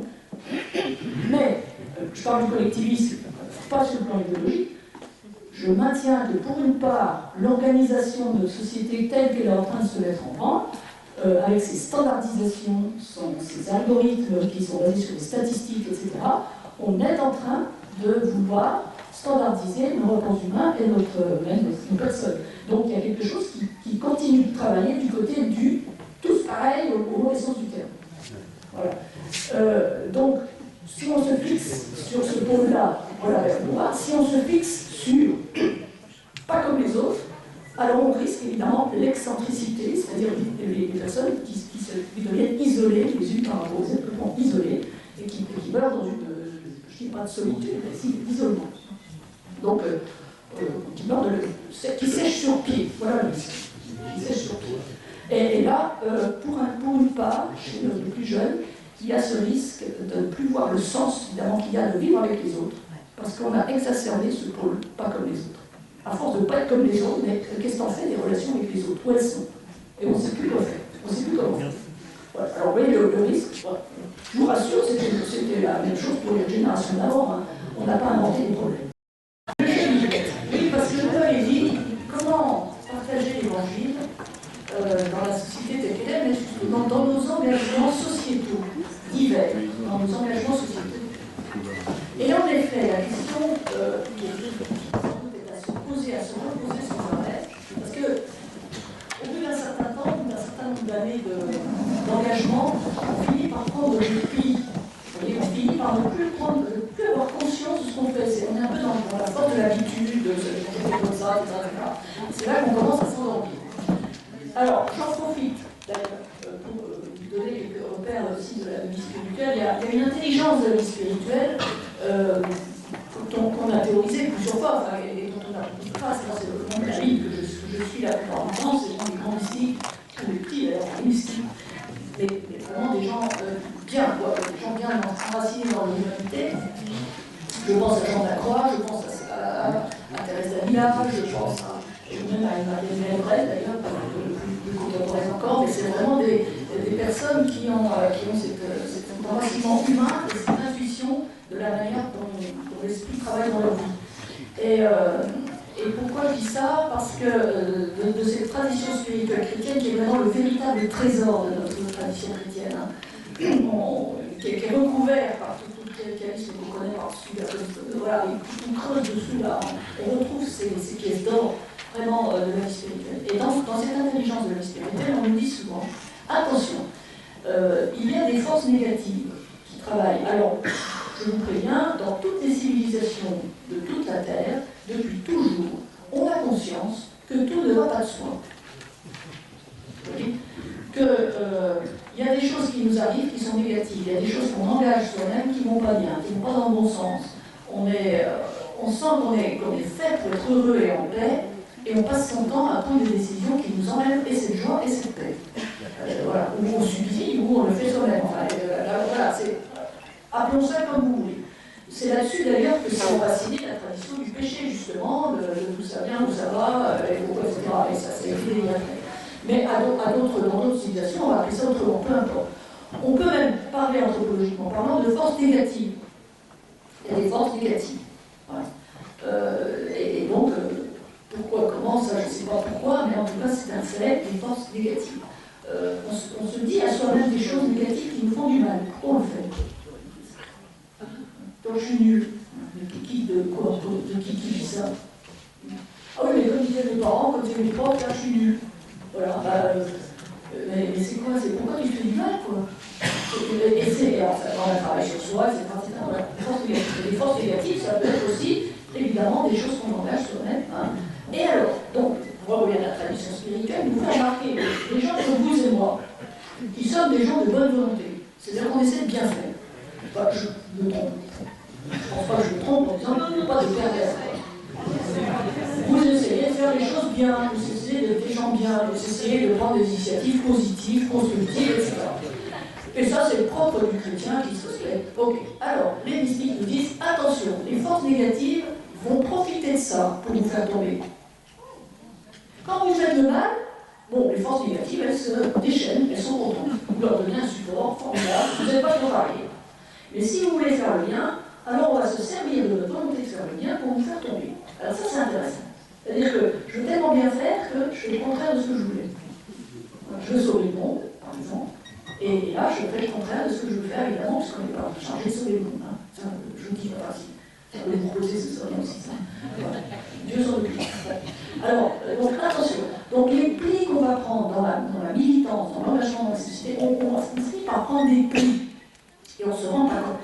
Voilà. Récemment, je discute avec un monsieur d'un certain âge qui avait fait son service militaire sous forme civile là, au début des années 60 en Algérie. Et il était dans un bled paumé, dans les montagnes, etc. Et ça s'était très bien passé pour lui, il avait été très bien accueilli, tout s'était très bien passé, il n'avait aucun souci. Donc, et il ne comprenait pas, je parle de ça, on a discuté il y a une dizaine d'années, il ne comprenait pas pourquoi il y avait une sorte de peur de l'islam, etc., qui se développait. Je ne dis pas que c'est bien qu'il se développe. Je dis simplement, mais est-ce que tu te rends compte, je lui dis, mais est-ce que tu te rends compte qu'il n'y a quand même pas que des musulmans porteurs de paix dans la... Voilà, il y a aussi des musulmans porteurs de guerre, enfin de conflit. Et il me dit, mais non, mais c'est pas ce que j'ai compris. J'ai dit, ça, c'était avant. C'était avant. Il y a eu des années, effectivement, où les choses étaient en train de s'apaiser et ça allait beaucoup mieux. Mais on ne peut pas faire comme si Khomeini n'avait pas pris le pouvoir en Iran en 1979, je crois. Là, il y a eu un avant et un après. Et l'après, c'est maintenant. Et maintenant, même les musulmans eux-mêmes sont bien embêtés parce que même les plus pacifistes ne savent plus comment retrouver leur petit là-dedans, tellement leur religion est utilisée de manière politique et souvent mal rangée. Donc on a ici un terrain, par exemple, là, des habitudes mentales, mais attends, il faut peut-être protéger les musulmans aujourd'hui qui veulent la paix. Il faut qu'on soit des frères et des sœurs de paix avec ces musulmans qui nous supplient de les aider de se débarrasser de leurs fondamentalistes complètement azimutés. Ils nous le disent. Ils nous disent, mais il faut que vous nous aidiez à nous débarrasser de ces gens qui utilisent notre religion pour faire le mal. Et donc, vous voyez, ça demande à changer nos habitudes mentales. Et puis, en particulier, de ne pas parler des musulmans comme s'ils étaient unifiés partout, c'est les mêmes, quand on parle des cathos, quand on parle des juifs, quand on parle des bouddhistes, vous voyez, tous les hindous. Je vous rappelle qu'en Inde, actuellement, il y a eu une persécution contre les non-hindous, chrétiens et autres, assez phénoménale dans le nord du pays. Vous voyez. Donc, et ce n'est pas tous les hindous, c'est certaines tendances de l'hindouisme. Donc, vous voyez, et ça, il faut vraiment garder ça dans la tête. Bien. Alors, tout ça pour dire qu'on n'échappe pas nous-mêmes au risque d'être pris dans nos plis mentaux et d'oublier de faire le point réellement, sérieusement, honnêtement, à savoir où est-ce que je suis, où est-ce que j'existe, où est-ce que ma paire de pieds est posée. Ma paire de roues. L'idée est la même. Où est-ce que je suis? Il s'agit d'être là où je veux être. Où je veux. Parce que c'est là que j'existe pour de vrai. Et pourquoi c'est si important?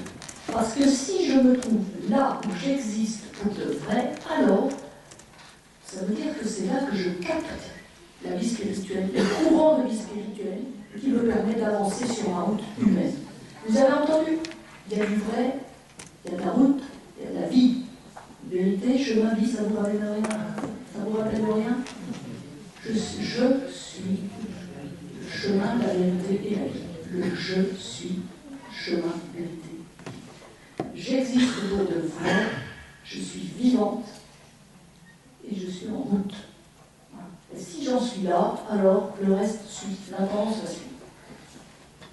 Donc, alors, j'ai quand même conscience que peut-être pour certains d'entre vous, c'est une petite révolution mentale de se dire ça, je vais partir de je suis, j'existe, et pas partir des besoins d'assistance, des appels à l'aide, multiples et incessants, qui ne cessent de nous tomber dessus. Et là, si vous partez des besoins du monde et des appels au secours, vous êtes perdu. Voilà, vous êtes perdu. Dans le meilleur des cas, vous faites un burn-out. Je dis le meilleur des cas parce que le corps vous dit, faut arrêter, c'est ça va pas, c'est complètement à côté de la vie. Voilà. Mais dans le pire des cas, je ne vous vois plus. Perdu en mer. Voilà.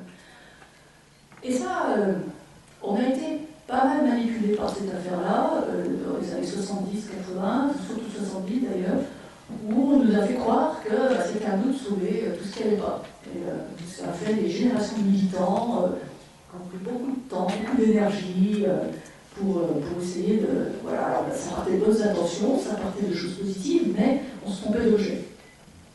Alors, syndrome Abbé Pierre. Syndrome Becquerel, c'est quoi? Évidemment, c'est un effet zoom, hein, parce que, heureusement, tout le monde n'est pas, merci, dans ces affaires-là, bon, qui étaient manifestement malades, hein, c'est clair. Mais n'empêche que c'était couru d'avance, ça aussi, c'est une loi humaine. Chaque fois qu'on se positionne comme sauveur, on a besoin de victimes. Et chaque fois qu'on est dans une relation de sauveur à victime, tôt ou tard, ça se transforme en relation de bourreau. Alors, exemple très clair, avec tout ce qu'on a fait pour lui ou pour elle ne nous dit même pas merci, cette personne. Donc, j'étais sauveur, elle était victime. Elle ne m'a pas dit merci. Je vais lui reprocher, je deviens bourreau. Et pas au sens pervers, au sens libre. C'est ce qu'on appelle le triangle dramatique. Alors, quand je dis sauveur, on est Zorro, on est chevalier blanc, il y en a plein hein, en ce moment. Nous, on sert, on est des purs, on est des vrais, on va vous dire, alors voilà, on a besoin de trouver des victimes, parce que sinon ça ne marche pas, on peut être sauveur si la personne a sauvé. Donc, on va les fabriquer s'il faut. Voilà, alors quand je dis fabriquer, c'est-à-dire qu'on va capter quelqu'un en lui disant, voilà, par exemple, je prends des exemples exprès, parce qu'on est dans un fond, vous voyez. On est par exemple les pauvres. Alors, s'il y a une expression que je déteste, c'est bien celle-là, les pauvres. Il n'y a pas les pauvres, il y a des personnes. Des personnes avec des accidents de vie, parfois, avec des difficultés à boucler leur fin de mois, avec des fois des pauvretés culturelles. Mais c'est d'abord des personnes. Vous voyez? Et elles ont des ressources, pas forcément financières, bien, mais elles en ont d'autres. Elles ont une capacité à se prendre en main, plus ou moins développée, plus ou moins en friche, mais ce sont des centres de décision. La personne humaine a cette dignité-là, c'est un centre de décision. Et elle peut décider de ce qu'elle veut vivre aussi, à travers ce qu'elle a comme possibilité, et avec ce qu'elle trouve tout sur sa route. Si elle trouve quelqu'un comme vous et moi pour lui donner un petit coup de main dans quelque chose de formidable, mais c'est elle qui reste au centre de la décision concernant sa vie. Et bien ça, on a beaucoup de mal. On voudrait nous faire comme, on voudrait qu'elle soit cette personne comme nous on pense qu'elle doit être. On va lui acheter des choses parce qu'elle n'a pas ça, on va lui montrer ceci parce qu'elle n'a pas vu. De quoi je me mets? Alors ça demande beaucoup de modestie, tout ça. Hein. La relation d'aide. Alors les pauvres, ça c'est une expression que je ne supporte pas. Et je me rappelle quand je travaillais dans le social, une personne que j'envoyais un jour, parce que des soucis de joint entre une situation qui se termine, donc on a plus de ressources, et le temps que la situation familiale développe l'argent, il y a un moment de vacances, il faut bien que les gens mangent. Donc, faute de mieux, je dis, bah, écoutez, le mieux c'est que j'appelle le secours catholique, je vais vous dépanner, hein, le temps que les choses, voilà, moi, remplir le frigo. Et la personne se rebiffe devant moi, c'est une personne de très modeste. Hein. Elle se rebiffe en disant, je ne vais pas au secours catholique. Mais j'ai dit, vous savez, c'est pas de honte, hein, c'est une affaire de quelques semaines qu'on débloqué à faire, il faut bien manger, etc. Et elle me dit, non, je n'irai pas au secours catholique. Alors je lui dis, mais pourquoi? Elle me dit, parce que c'est fait pour les pauvres. Et ben, elle me dit, moi, avec une grande dignité, elle me dit, moi, je ne suis pas une pauvre. Moi, je ne suis pas une pauvre. Oui. Alors ça, moi, je dis respect. Respect. Alors je trouve un truc pour quand même que le frigo soit plein, mais moi, je ne suis pas une pauvre. Il faut entendre ça, parce qu'on parle des pauvres, des pauvres, des pauvres. Est-ce qu'on les entend? Est-ce qu'on écoute ce qu'ils ont à dire avec leurs mots ou leur manque de mots? Et donc, c'est parfois leurs expressions, c'est parfois les actes qu'ils posent, qui parlent pour eux. Et ça demande beaucoup d'écoute, de modestie, et d'essayer de ne pas amalgamer les choses. Pareil pour les migrants, etc. Ça n'existe pas. Il y a des gens qui sont en migration, il y a des parcours. Moi j'ai entendu, mais peut-être aussi, des gens qui venaient du même village, du fin fond de l'Afrique, du même village, ils avaient des cases les unes à côté des autres. Et ils s'entendaient sur rien. Voilà. Sur rien. Il y en a un qui venait avec un projet de migration, mais carrément, il voulait s'intégrer en France, et que ses enfants soient à l'école, il apprendre le français, etc. Et son voisin, c'est-à-dire le palier, son voisin de case, là, c'était exactement l'opposé. Je viens parce que je viens faire du fric et tout, rien à foutre, la France est nulle, etc. Ils étaient exactement à l'opposé. Alors quand on parle des Africains, des migrants, des machins et ceci, qu'est-ce que vous voulez? On passe à côté de la dignité des personnes. Voilà. Acceptons qu'ils aient chacun leur sensibilité, leur monde à l'intérieur, leur projet de migration, etc. Et ça demande effectivement, encore une fois, des choses plus modestes. mais sans doute plus ambitieuse aussi. Voilà. Alors, il s'agit donc de partir des forces, des compétences, des aspirations, des lieux heureux qui vous sont propres. Quels sont ces lieux heureux qui vous sont propres, qui vous sont propres et qui vous portent vers les autres? Parce que vous, justement, vous avez envie de partager quelque chose, en mots ou en actes. Voilà. Vous êtes heureux, vous êtes joli. Alors je crois que c'est Saint François de Sales qui disait, vivez de telle sorte, n'essayez pas de répondre aux questions qu'on ne vous pose pas, mais vivez de telle sorte qu'on vous en pose. Genre, mais qu'est-ce qui te rend heureux? Oh, bah écoute, j'ai eu une journée de formation sur la télé que vous voyez avec une bonne femme, là, bah, moi j'étais content. Voilà. J'étais vraiment mécontent. Mais comment elle s'appelle? Moi je voulais ça. Non, mais c'était intéressant. Alors bon, parce que tu vas dans ces trucs-là, et voilà, le fil en aiguille, et quoi ces trucs-là? Alors on commence à tomber dans les clichés, les cathos, machin, oui, non, si c'est celle cathos, c'est pas cathos. Mais il n'y a pas de bon, on va pas être cathos, hein. Bon, comme vous voyez la fiche d'identité qu'on vous fait, dit, non, alors là, non. Voilà. Alors on s'explique. Ah bon, voilà. Et alors, ça ne pose pas de problème, si tu n'es pas d'accord avec ton évêque, ah bah non, il a encore une personne. Non, je peux pas avoir d'accord avec mon évêque, c'est pas un problème. Je suis d'accord avec un autre, pas plus ou moins sur certains points. Ah bon, c'est comme ça? Oui, Marie, une secte, lui dit. Je croyais que demander des trucs. Et on go. Et puis pour aussi dire, j'ai pas envie d'en parler. Parce que le plus important pour moi, c'est l'évangile. Et voilà, et le plus envie, non, j'ai pas des choses. Mais bon, si vous, on peut dire, oui, allez, on prend un café. Sympa, on y va, on nous offre un café tranquille, on parle. Puis on peut lui parler de sa vie, tu vois, il ne va pas répondre ailleurs. Et c'est précieux ça, je reviendrai en parlant de génie. Alors, en partant de soi-même, de ses compétences, de ses aspirations, de ces lieux qui nous rendent heureux, on en fera peut-être moins, mais mieux. On en fera moins, mais mieux. On laissera du temps pour recevoir les autres, et pour recevoir des autres. Du temps pour la gratuité. Juste la joie d'être ensemble. Qu'est-ce que tu nous amènes? Qu'est-ce que tu nous amènes de la vie? Voilà, et on écoute, et on partage. Alors évidemment, on a toujours des sirènes, encore plein, qui viennent attentionner quand même, qui nous enjoignent donc de sauver le monde. Quand c'est pas l'église, parce que là, il faut sauver l'église aussi. Pendant ce temps-là, on avait du temps à perdre encore, on va se mettre à sauver l'église. Non.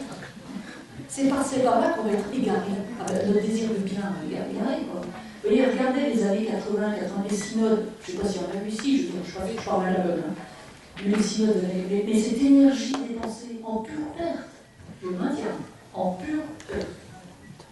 On vous a sollicité, vous avez fait des réunions, des comptes rendus de réunions, des résumés de comptes rendus de réunions, et vous êtes reparti au bureau, et vous êtes reparti avec à compulser 12 documents qu'il fallait donner, voilà, pour rien. L'évêque a changé, il est parti pour où. Donc il est revenu, il a dit bon, moi c'est table rase, on commence à zéro. Mais non, je le prends. Nous, dans un diocèse de Ch'téry, non, on a eu un super truc en papier glacé, avec des super photos, tout ça. Oublié, terminé. Les personnes en réponse incapables de vous dire ce qu'elles veulent. Voilà, pure perte. Alors on est égaré comme ça. On a affaire de ces trucs-là, franchement. Alors, on risque d'être égaré, de perdre sa route, de vivre dans le forcing. Et de fil en aiguille, on devient très jugeant par rapport aux autres. Parce qu'on est déçu par les autres. Voilà. Et les autres, voilà, ils sont pas ceci, ils sont pas ça, ils s'engagent pas, et ils font de l'adoration eucharistique, et pendant ce temps-là, le monde s'écroule, et les personnes sont des... Non, voilà, on est là-dedans. C'est une déviation idéologique, ça arrive, c'est un... La déviation idéologique, c'est ce que j'ai bulldozer, vous voyez, où on va se mettre à piétiner en fait la divinité sans s'en rendre compte. À commencer par la sienne propre. L'auto, ça c'est les cathos, ils sont très forts là-dedans. Une espèce d'auto-punition. Je suis nul, j'en fais pas assez. Alors on va prier pour ceci, on va prier pour cela, parce qu'on n'arrive pas. On a essayé de vider l'océan avec la petite cuillère, ça ne marchait pas, une cuillère à soupe. Bon, maintenant on est à la bouche, on commence à fatiguer. Et personne ne nous a demandé de prier la mer. Personne ne nous a demandé ça. Jésus-Christ ne nous a jamais demandé de nous occuper du monde entier. C'est faux. C'est faux. Il nous demande de nous occuper de nous-mêmes, et à partir de là, ça rayonne et on a envie. Voilà. C'est exactement la réaction d'un Zachée. Voilà. T'es venu chez moi, on est potes. Moi maintenant, je vais donner la moitié de ma fortune, je vais rembourser tout ce que j'ai eu. Voilà. Ça y est, ça vient tout seul, il n'y a rien demandé. Jésus l'a pas dit. Tu veux qu'on reste copains, il faut que tu règles tes comptes, hein, parce que tu as volé des gens, etc. Il n'y a pas. C'est. Voilà. Vous voyez? C'est ça. Le centurion, c'est pareil. Voilà. Moi, je ne suis pas dit que tu viennes. Tu viens. Je suis heureux, je suis content. Il n'y a pas d'exigence. Alors là aussi, je fonce, mais je regrette, il n'y a pas d'exigence dans l'évangile. Il n'y a pas d'exigence. On dit parfois, oui, dans le séjour des chrétiens, c'est normal, l'évangile est exigeant. Mais qu'est-ce qui exige quoi? On vous dit heureux. Heureux, vous êtes heureux. Voilà, vous avez un esprit d'enfance, un esprit qui accueille, qui est capable de s'émerveiller, de gratuité, de spontanéité, heureux et tout. Voilà. Si vous avez la douceur en vous, vous allez avoir la terre tout entière à votre disposition. Si vous êtes artisan de paix, mais heureux êtes-vous. C'est ça nous rend heureux. Alors, ah bon, alors, on va de ce côté-là, forcément, oui, on piaffe, on y va. Voilà. Où est-ce qu'elle est l'exigence? Où est c'est des trucs de cœur, excusez-moi, enfin pour ceux qui sont là. Alors on appelle ça les dommages collatéraux. Quelqu'un, voilà, tout à l'heure, président d'autoflagellation, qui est vraiment systématique. Alors évidemment, si on veut nous prouver qu'on n'est pas à la hauteur de Dieu, oui, là, ok, personne ne va constater ça, Dieu sait les saints. Mais d'accord, on le braille à la lettre, on le chante à la lettre. Dieu seul est saint, et toi seul est saint, les sont le saint, puis nous, on est humains. Le Seigneur n'attend que ça, qu'on soit humain, et on essaie de progresser. Voilà. Et c'est ce qu'on essaie de faire. S'il y a ici une exigence, c'est uniquement celle-là. Alors, évidemment, encore une fois, tout ce qui est bonne intention, etc., je veux dire, c'est pas perdu. Hein. Là aussi, la tradition spirituelle nous montre que, j'allais dire, enfin, j'exagère en disant ça, je devrais dire avec beaucoup de précaution, mais ici, Dieu n'est pas insensible à ça, bien sûr. Bien sûr. Il voit notre bonne volonté, il voit ce qu'on veut construire comme monde différent et tout ça. Voilà. Alors, on nous dit, mais il faut bien qu'on construise le royaume. Non, on ne construit pas le royaume. Alors là, encore un truc, il faut oublier tout de suite. Hein. Dans l'évangile, on ne construit pas le royaume. Alors ça, c'est aussi. Alors ça, comme orgueil, je vois pas mieux. Seigneur Dieu, on va te construire ton royaume, avec nos petits bras. Avec courage qu'on a, la conviction, on en a à rendre. Et alors, on s'entraîne mutuellement, et on y va, on va construire le royaume. Mais vous allez dans le mur. Et ça sera le mur de lamentation. Pourquoi? Parce que dans l'évangile, le royaume, il s'accueille. Il s'accueille. Le royaume est tout proche. Et on a à l'accueillir. Ah, alors est-ce qu'on fait de nos bras et tout ça? Où est-ce que tu es enraciné? Où sont tes pieds? Où est-ce que tes compétences, tes aspirations, ce qui te rend heureux?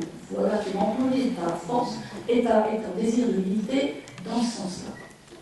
Voilà. Tu ne construis pas le royaume, tu l'accueilles pendant que tu fais ça. Parce que c'est là que tu vas avoir la force et l'inspiration pour aller dans le bon sens. Il suffit d'accueillir, d'y entrer. Heureux, celui qui trouve le chemin qui lui permet d'entrer dans le royaume déjà. Alors, évidemment, dans les épreuves de la vie, on est d'accord, la vie continue d'être difficile, il arrive des trucs par là, bon, on est contrarié, on est même parfois carrément combattu. Bon, pour des tas de raisons, et puis dans les épreuves de la vie, mais donc avec des persécutions, on traduit ça comme ça, donc le royaume il est déjà là, il y a les épreuves de la vie qui continuent, mais il est quand même déjà là. Voilà. Et donc, à toi de mettre tes voiles là dans le bon sens pour capter l'énergie de l'esprit qui te permet d'entrer dans le royaume, de l'accueillir en toi, et du coup de laisser rayonner autour de toi. Et voilà. Et voilà. Alors, si on a un tempérament plutôt contemplatif, qui est plutôt, nous aussi on est les deux en même temps, mais plutôt contemplatif, alors plutôt être dans la méditation, etc. Pourquoi pas. Si, comme vous, la plupart d'entre vous en tout cas, vous avez plutôt un tempérament plutôt actif, etc., eh bien ça va s'exprimer par des engagements, évidemment. Mais pas tous les engagements ainsi, et surtout pas avec une culpabilité phénoménale, parce qu'on ne peut pas sauver le monde. Il faut laisser tomber ça. Il faut laisser tomber tout ça. Accueillir le royaume. Accueillir le royaume. Voilà, il est plus proche. Dans le royaume, ça c'est politique. Hein. Dans le Saint-Jean, on va plutôt utiliser le mot vie, avec un grand V. La Zoé. La vie, 3 minutes. La vie, la Zoé. Il faut, alors, je vous rappelle quand même, parce que ça on ne vous le dit pas toujours, mais c'est quand même embêtant, on traduit par vie deux mots grecs différents. Celui qui quitte sa vie pour gagner la vie, c'est pas la même vie. En grec, on a psyché. Il faut laisser tomber la psyché pour être dans la zoé. Zoé, qui a donné zoologie, etc. Ah, bah oui, là, des plafonds, bah oui.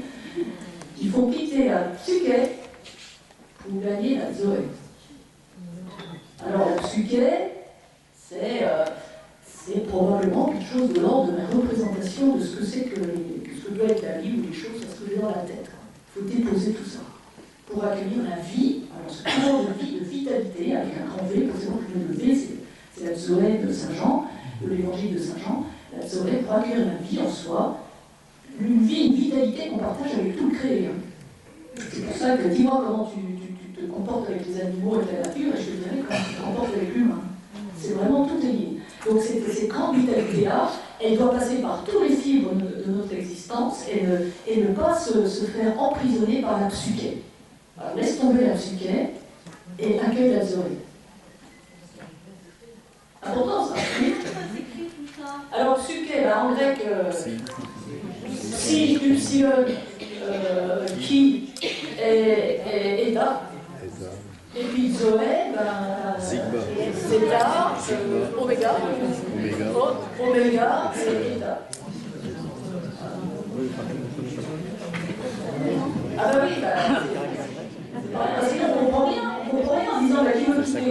Donc vous gagner la vie, il faut quitter sa vie, machin, on n'avait pas qu'il faut quitter son existence.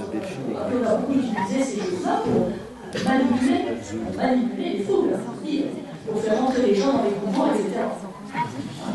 Il faut quitter ta famille, quitter ta vie pour trouver la vie. Mais c'est pas ça l'idée. C'est pas ça l'idée. Ça veut pas dire que ça fait bonne chose, parce que de toute façon, l'Esprit Saint finit toujours par faire feu de tout bois, etc. Mais ça nous fait beaucoup de souffrances qu'on aurait pu éviter. C'est ça, les souffrances qu'on aurait pu éviter. Et Jésus lui-même, quand il dit je me défais de ma vie, en fait, il se défait de sa psyché. Donc, pour lui donner un service. Bon. Alors, tout ça pour dire, où est-ce que j'en étais? Oui, alors tout ça pour dire que nous sommes donc appelés à la Zoé, à la vraie vie, cette vie qui palpite en nous. Donc chez Saint Jean, ça va être la vie avec un grand V. Saint Paul va plutôt parler de la grâce. C'est équivalent. Le royaume, la vie, la grâce, c'est-à-dire la gratuité, la gracieuseté, c'est ce don de la vie qui nous vient de Dieu, voilà, que Paul appelle la grâce. Vivre dans la grâce, c'est vivre dans le royaume, c'est vivre dans la vie, tout ça est équivalent.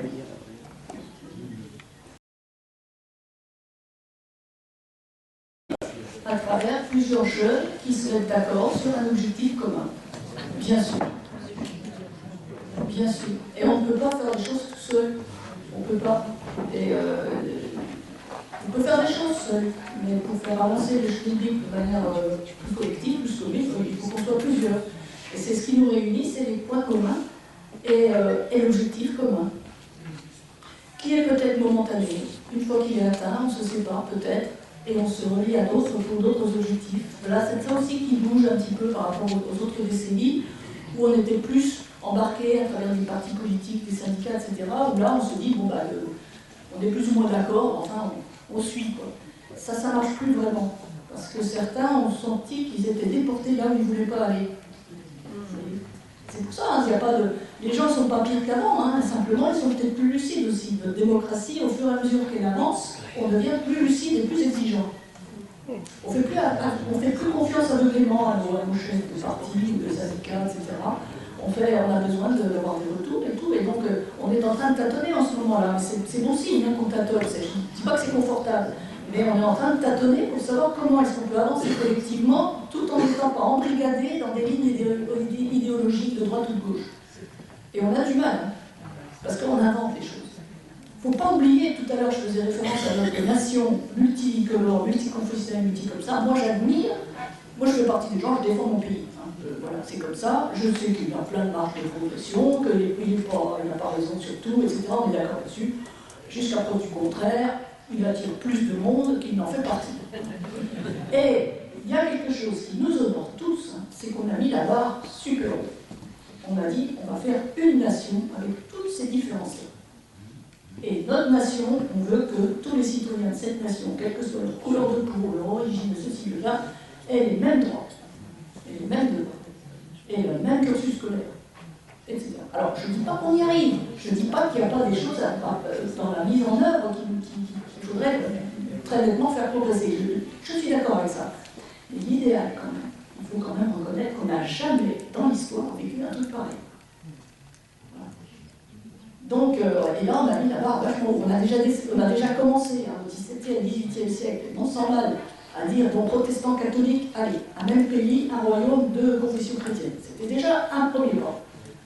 Et puis petit à petit, on a intégré d'autres religions, d'autres religions, les tatata. Mais c'est incroyablement ambitieux et c'est heureux. Vous voyez, c'est heureux, mais il ne faut pas s'étonner que ce soit difficile. Ça montre qu'on a mis la barre haute et on a raison de se battre dans ce sens-là, mais ce n'est pas gagné. Alors on tâtonne, on cherche, on essaie, on procède par avancée, par recul et tout ça. On peut rester vigilant. Je pense que notre idéal tient la route. La laïcité, me semble-t-il, enfin en tout cas j'en suis bien convaincu, la laïcité à la française devrait aider à faire si elle est bien respectée. Voilà. Et ça, c'est un autre affaire. Donc du coup, vous voyez, les collectifs, bien sûr qu'on n'est pas tout seul, mais par contre, qu'est-ce qui fait la force d'un groupe? C'est chacun est là librement et apporte tout son potentiel. Voilà. Et là, on peut mettre en commun des forces, des dynamiques, et on peut faire avancer les choses. Et c'est là qu'on s'aperçoit qu'il ne faut pas être nombreux pour faire bouger les lignes. C'est pas obligé aujourd'hui. Encore moins qu'avant. Il faut être déterminé et au bon endroit. Et là, je peux vous dire que les minorités, genre intégristes, pour ce qui concerne les mondes catholiques que je connais un peu mieux, mais les intégristes catholiques qui sont une minorité ont un pouvoir démesuré. Parce qu'ils savent être au bon moment, au bon endroit, avec les bonnes personnes. Alors vous voyez, donc quand on dit collectif, alors moi je rêve qu'on puisse être aussi efficace dans l'autre sens, pour avancer les choses autrement. Autre question? Oui. Est-ce que la transformation du monde passe-t-il par la transformation de soi? Oui. Et donc la question qui en découle, c'est qui nous transforme? Je ne prétends pas répondre jusqu'au bout de la question, mais il y a déjà une vérité qui ne ment pas, si je dire une réalité qui ne ment pas, c'est le réel. La dureté du réel. C'est-à-dire qu'on peut avoir toutes les bonnes idées dans la tête, les idéologies, les idéaux, tout ce que vous pouvez imaginer. La vie se rappelle à notre bon souvenir si toutefois on avait oublié. Voilà. Alors, je l'illustre par des exemples. Ce que je souhaite de tout mon cœur à des catholiques, prêtres en particulier, mais pas que, je pense aux prêtres, aux religieux catholiques, traditionnalistes, voire intégristes. Donc ils tiennent debout avec la soutane, vous voyez, c'est grâce à la soutane. Et alors évidemment, ils savent tout, hein, ils ont vu en direct, ils ont toutes les réponses, etc. Ils sont bien, c'est ça, c'est comme ça, pas autrement, tac, si tu as une question, c'est que tu manques de foi, si ça marche pas, c'est que tu pries pas assez, terminé, il n'y a plus de problème de bon. Et là on se dit, mais qu'est-ce qui par quel bout il y a une ouverture, ou il pourrait une petite fissure par laquelle la lumière pourrait passer. Et là, moi je leur souhaite de tout mon cœur de tomber raide amoureux. D'un homme ou d'une femme, peu importe, mais amoureux. Et amoureux au point d'effectivement perdre le pied. Et là, enfin, on va avoir un être humain. Et la soutane, on va partir parce que la personne aura trouvé comment tenir debout. Et je vous assure que ça marche, entre guillemets. On a quelques maintenant retours de prêtres qui ont quitté le ministère récemment, et qui faisaient partie des plus vigoureux, et qui sont tombés amoureux, et qui se sont laissés faire par l'amour, et là, tout d'un coup, leurs yeux se sont ouverts, et tout est tombé d'un coup, et du coup, voilà, j'avais pas compris, maintenant, j'ai compris, bon. Qu'est-ce que voilà la réalité de la vie. Alors ça, c'est dans le meilleur des cas. Pourquoi? Parce que si ça n'arrive pas, comme ils sont psychiquement complètement engoncés dans des choses qui sont mortifères, au peu tôt ou tard, c'est le corps qui va parler. C'est-à-dire qu'ils vont somatiser par des conduites addictives, par des conduites suicidaires, voire par des explosions psychiques. Donc, et ça, moi, je n'en souhaite pas, évidemment. Donc, je préfère défendre qui tombe amoureux. Quitte à tomber, qui tombe amoureux. Mais à part ça, voilà. Donc, ça, c'est la première réponse, le réel, la vie réelle. Ou alors, je pense aussi à cette famille qui militait contre le droit à l'avortement, etc. Je ne dis pas que ça ne pose pas question. Je ne dis pas que l'extension de la loi Veil ne pose pas de véritables questions de fond. Je dis qu'au fond, l'esprit de la loi Veil de 75, là, me paraissait quand même assez bien équilibré. Et donc, alors les cathos, alors c'était, je vous parle de ça, c'est 80-90, et je fais des manifs, et que je suis contre, etc. Oh, c'est pas ça, voilà. Bon. Et voilà que dans cette famille bien catho, qui la messe tous les dimanches, patati patata, voilà qui porte la gamine de 15 ans et demi, tombe enceinte.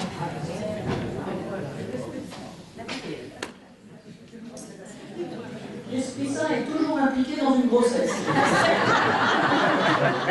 Mais à des degrés divers. Et là, on peut dire que c'était bien incarné. Et le pire dans l'affaire, c'est que la gamine ne savait pas qui était père. Parce qu'il y avait plusieurs hypothèses. Ce qui montre quand même que, voilà, l'enseignement, la morale sexuelle dans la famille avait, comme qui dirait, raté la transmission. Et qu'est-ce que vous croyez qui s'est passé? Mais c'était la panique à bord, bien sûr. À 16 ans, elle va accoucher, elle aura 16 ans. Bon, mais c'est un bébé, machin, bon, on est au lycée, l'école, tout, bah, bon, qu'est-ce qu'on fait là? Qu'est-ce qu'on fait là? IVG. Et là, à ce moment-là, on dit, ah ouais, alors il y a des situations, et il n'y avait pas de détresse financière, là, c'est une famille qui était pas super riche, enfin, elle était aisée, quoi. Donc c'était même pas un cas de détresse financière, c'était vraiment le cas, c'est pas le moment, c'est pas possible, on va pas venir un bébé à cet âge-là, qu'est-ce que là, c'est pas qu'il y ait peur, c'est pas possible. Et là, tout d'un coup, alors chute de l'image, c'est le cas de le dire, dernièrement, chute de l'image, le niveau cateau, machin. Alors les banderoles, j'espère qu'ils ont allumé leur feu de cheminée avec, et puis là, on les a plus entendus sur ce terrain-là, et puis par extension, ils se sont dit, ah là, Nicolas Humain, c'est plus compliqué qu'on nous a dit, mais en fait, voilà, il y a des cas, il y a des situations. Alors c'est dommage d'en arriver là, si vous voulez, quand même, pour arriver à s'ouvrir les yeux, mais c'est ça la réalité de la vie, c'est ça la réalité de la vie. Vous voyez, le début de l'action catholique, ça c'est magnifique, c'est les évêques qui ont créé l'action catholique, pour refaire chrétien vos frères, parce qu'ils avaient déjà perdu la main. Ah bah non, il faut voir, c'est incroyable, j'entends encore mes parents rigoler, parce qu'ils avaient mon sens de l'humour. Moi, mon père était employé dans un entrepôt, manutentionnaire, ma maman au foyer. Il était pas malheureux. Et il me dit, alors, il m'explique qu'un jour, dans les années 50, ils allaient à la messe tous les dimanches, mes parents, et enfin pas comme ça, ils étaient très à l'aise avec le concile et tout, il n'y avait pas de problème là-dessus. Mais dans les années 50, donc avant le concile, bon, ils faisaient partie d'une paroisse dans la ville de Dijon, là où je suis né, et au centre-ville, donc plutôt bourgeoise quand même. Et mon père était souvent employé d'ailleurs pour faire des petits boulots de manipulation des chaises et machin, et musique. Bon. Et alors, le sermon du carême, le début du carême. Et mon père me dit, eh ben j'ai découvert avec ta mère, en sortant de la messe, qu'on était toute l'année en carême. Oui, comment le nom l'a écrit, c'est l'église, le magistère a perdu les gens. Voilà. Pourquoi? Parce qu'on a dit pas d'apéro pendant le carême, pas tout le monde en prenait pas. Pas de cinéma, alors il n'y allait pas. Et on arrête dans le restaurant et dit, tu penses bien qu'on n'était jamais dégué. Bon, on n'avait pas les moyens. Alors du coup, eux, ils ont pris ça en rigolant. En disant, ben alors vraiment, c'est pas les curés, quoi, quand même, tu vois, alors on est en carême toute la nuit, voilà, qu'est-ce qu'on va faire pendant le carême de mieux, quoi.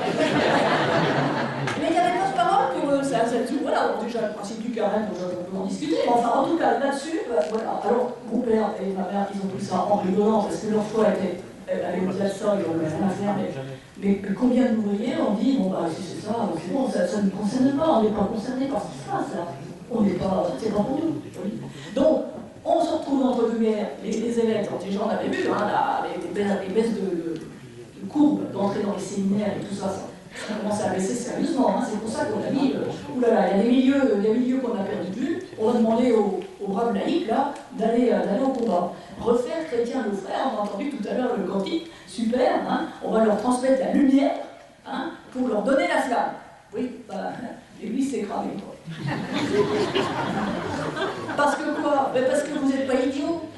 Quand vous avez été au coude à coude avec des gens qui vivaient en dehors d'église, vous vous êtes rendu compte qu'ils étaient aussi formidables, qu'il y avait de la solidarité, qu'il y avait de l'amitié, qui se battaient pour un monde meilleur, avec d'autres moyens, qui avaient l'air beaucoup plus efficaces que de faire des mamamouchis autour de nos têtes. Donc, mais ça vous l'avez vu, vos ancêtres l'ont vu, ils l'ont vécu. Le coude à coude, comme il disait, le coude à coude, on est au coude à coude, on se demande qu'est-ce qui nous différencie. Le commun l'emporte sur la différence. Alors qu'on est affaire à des anticléricaux, des agnostiques, des gens qui ont tout ce qu'on veut, mais on se rend compte que sur l'essentiel, on est sur la même longueur d'onde. C'est pas vrai ce que je dis. Sur l'humain, on est sur la même longueur. Eh ben oui, on est sur la même longueur d'onde. Alors, au lieu de faire chrétien nos frères, les autres ont fait des syndicalistes, vous voyez, et puis plus ça allait, plus on se... La parole qui voulait revenir dans l'Église, enfin la parole, en tout cas l'attitude, dans l'Église pour faire valoir ça symboliquement, on reviendra cet après-midi sur la symbolisation de notre foi, ça n'a pas trouvé son expression dans l'Église. Vous voyez, l'expression symbolique de ce que vous avez vécu sur le terrain, de ce que vous vivez sur le terrain, ne trouve pas de forme liturgique. Et c'est pas en pataugeant les pieds des enfants de cœur le jeudi 5 qu'on va changer ça. Ça n'a rien à voir. Ça n'a rien à voir. Mais si. Vous voyez, je le dis sérieusement, quoi. On a continué à faire des symboliser les choses. Alors j'ajoute à ça que le milieu ouvrier, le milieu rural, etc., n'avait pas forcément la parole facile. Et on a beaucoup intellectualisé aussi l'expression de la foi. Regardez ce qu'on appelle les partages d'évangile, à un moment, etc. Donc c'était du bavardage incessant de ceux qui savaient parler. Les profs en général, les instituts, des gens très bien, ailleurs. Et je vois même mes parents qui étaient dans un milieu comme ça, ils n'osaient pas trop parler, mais ils se sentaient exclus tout de suite. Ouais. Qu'est-ce qu'on avait? On n'a rien à dire, on ne sait pas le dire, on n'a pas les mots. Voilà. Par contre, la bougie, tu allumes une bougie, elle est à l'eau, ça parle. Et c'est pas des tradis. Hein. Donc je reviendrai sur ces choses-là. Mais toujours est-il que voilà ce qui s'est passé sur le terrain. Donc on s'est rendu compte qu'on a beaucoup en commun, beaucoup plus qu'on imagine avec ceux qui ne fréquentent pas l'Église. Et voilà, ils nous donnent des modes d'expression de ce à quoi on aspire qui nous semblent plus adaptés que ce qu'on trouve dans l'Église. Voilà. Et on n'a pas eu la possibilité, ou très très peu, grâce à quelques prêtres ouvriers, donc parmi vous il y en a ici, je sais qu'ils l'ont fait, mais quelques-uns, un peu les derniers des Mohicans, il faut le dire, qui nous ont donné la possibilité de symboliser ça, de rituellement, de l'intégrer dans la messe, etc. Mais la plupart du temps, non. C'est resté étranger, avec le soupçon sur les prêtres ouvriers, vous vous souvenez, dans les 5 ans, il ne fallait pas être à temps plein, alors on peut dire toujours aujourd'hui, il ne faut pas être à temps plein, c'est pas la place du prêtre, etc. Alors il y a vraiment une conception de la vie de prêtre, enfin de l'ordre de l'ordination, des conceptions opposées là, qui s'affrontent toujours aujourd'hui. Voilà. Alors tout ça pour dire que, pourquoi je ne sais plus quelle était la question. Ah, qu'est-ce qui nous transforme? Donc j'ai dit, le réel, ça c'est sûr. Et 2, évidemment, je ne peux pas ne pas en parler, ce que j'appelle l'esprit, ou la force de la vie intérieure. Quoi. Cette force qui, à un moment, nous inspire, nous dit ça va pas, ou ça, tu vois, et c'est ça, va dans ce sens-là. Voilà. Ça nous transforme de l'intérieur. Et ça passe par la relation aux autres, évidemment. Évidemment, c'est là qu'est la relation humaine avec les autres. Et quand je dis les autres, c'est les autres ici présents, enfin les autres visages humains, mais c'est aussi à travers des lectures, à travers des films, à travers des événements qui se... Voilà, tout ça, tout d'un coup, qui m'atteignent et qui me bougent à l'intérieur. Ça me transforme. Et moi, je pense que c'est l'Esprit Saint qui travaille comme ça, et quand je dis qu'il fait feu de tout bois, il fait feu de tout bois.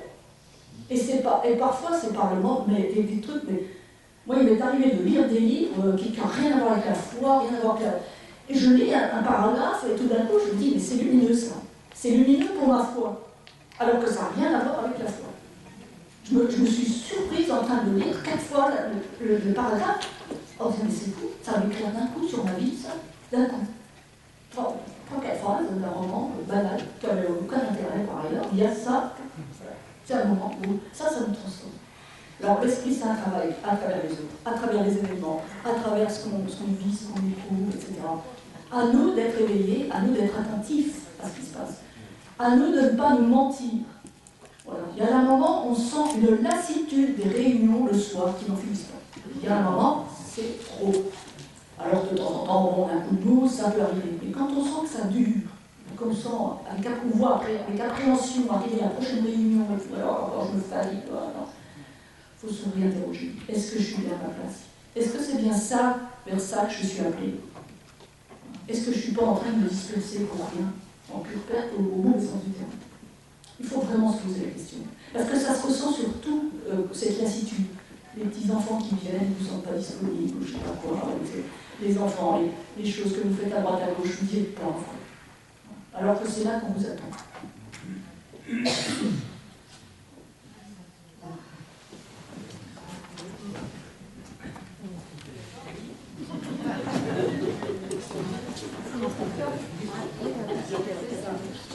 Je voudrais sur un point que vous avez évoqué, plus autour du triangle dramatique, le fait qu'on soit sauveur, victime et voire bourreau. Ça vous est transféré à des situations un peu plus complexes où on peut se retrouver avec des personnes soit avec troubles psychiques, soit extrémistes ou autres, enfin des choses comme ça qui peuvent... Alors, quel positionnement dans ce cas-là? Est-ce qu'on est sauveur? Est-ce qu'on se protège? Enfin, bon, il y a la question. D'accord. Il y a des choses. Mais vous voyez ce qu'on appelle le triangle dramatique, je mets des mots, on peut mettre d'autres mots encore. Hein. Il y a des figures dans les fictions, il y a toujours, c'est ça qui nous intéresse d'ailleurs dans les films, parce qu'on projette ça sur des films, il y a toujours le Zorro, voilà, le Zorro, le méchant, le gentil qu'il faut venir sauver, quoi. C'est ça qui fait marcher le scénario. Donc, ok, ça nous met un peu la distance par rapport à ce risque qui est en nous. Quand je dis risque, c'est-à-dire qu'il s'agit de ne pas entrer là-dedans, de n'être ni bourreau, ni victime, ni sauveur. Il faut rester en dehors du truc. Voilà. Vous laissez en dehors. Et alors parfois on vous appelle, on appelle en vous votre côté sauveur. Hein? Alors là, j'ai tous les soucis du monde et tout ça, il n'y a que toi qui peux m'aider. Oh, ça classe. Alors non, vous savez, peut-être pas, oui, je peux te donner un coup de main là-dessus, mais c'est tout, après, non. Mais tu peux pas me laisser tomber, bah si. Bah si, parce que je sais pas faire, moi je suis pas psychiatre. Tu vois, tu as un problème d'alcool, là, tu me reconnais, mais moi je suis pas addictologue. Tu vois, quand tu viens, je te prends un café, je te fais un porto, bon, je fais ça. Mais qu'est-ce que tu veux? Il faut que tu ailles voir un addictologue, il faut que tu ailles voir un médecin, tu peux suivre. Moi, ça, c'est tout ce que je peux faire. Mais moi, le reste, non, c'est pas ma compétence, c'est tout. Oh, mais je croyais que tu allais à la messe le dimanche. Je dis, mais ça va vite, hein, ces trucs-là. Alors, vous vous culpabilisez, vous dites, ah oui, je vais pas sauver tout le monde, mais non, mais non, c'est là qu'il ne faut pas rentrer là-dedans. Non, non. Quand je travaillais dans le social, je me rappelle, les gens, ils m'aimaient beaucoup parce que j'étais super claire là-dessus. Je faisais tout le temps un deal avec les gens. Je disais, moi, je fais une partie du chemin, vous faites l'autre partie. Parfois, c'est 90-10, ça dépend où en sont les gens, mais il y a toujours un petit bout que vous devez faire. Ne serait-ce que d'aller mettre le papier à la boîte aux lettres, mettre toujours un minimum. Bon, et moi, c'est ça, quoi. Et on tape avec mon topé. Alors, je fais ça, on est d'accord, je fais ça, clac, clac, clac, et vous, pendant ce temps-là, vous faites ça, clac, clac, clac. C'est clair? C'est clair, on tope. Bon. Et les gens, ils jouaient le jeu, sauf que parfois, on le petit Bernard, il fait rigoler, quoi, c'est un peu. Alors, non. Je dis, ah oui, c'est pas fait, moi, je fais. Oh, on va me couper l'électricité. Oh, mais ça, c'est pas un problème. Moi, ça, je l'ai pas, moi, j'ai toujours chez moi. Oh, mais je crois que vous y assistez. Ah oui, chez moi, mais attendez, ça fait 2 fois que je vous fais ça, ça fait 2 fois, là, maintenant, pas 3, c'est tout. Je vous ai donné 2 chances, on a le droit d'avoir un concours. D'accord, ok. Deuxième chance. Là, c'est la 3e chance, vous la prenez toujours pas.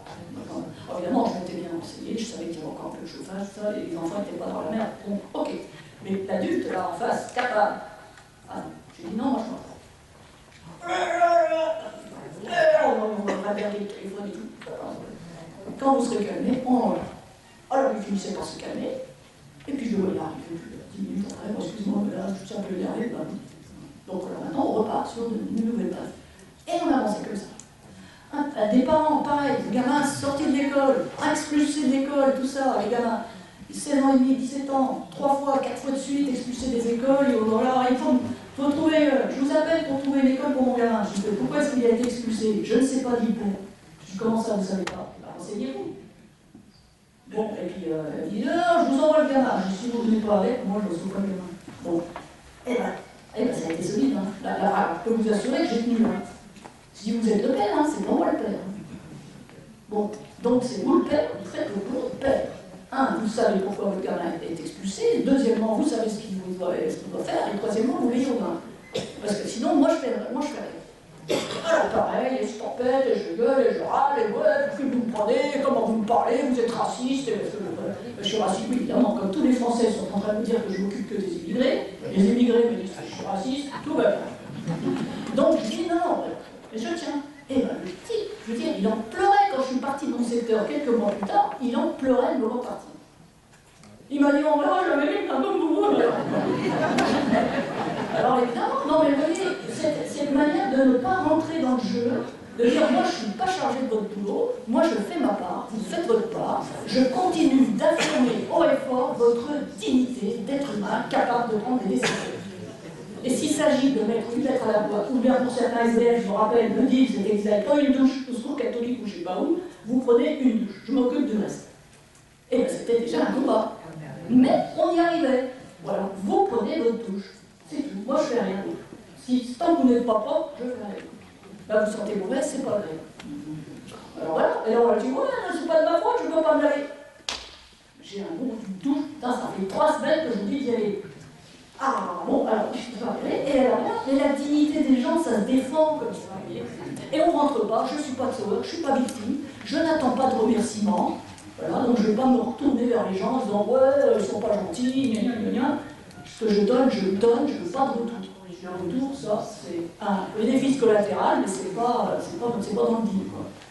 Je donne parce que ça fait du bien de donner, parce que ça me fait plaisir, j'ai ma récompense, mais vraiment, pas au sens non, si je commence à avoir en moi une attente d'un retour gratifiant, dis Marie-Chris, tu es en train de sortir de la route là.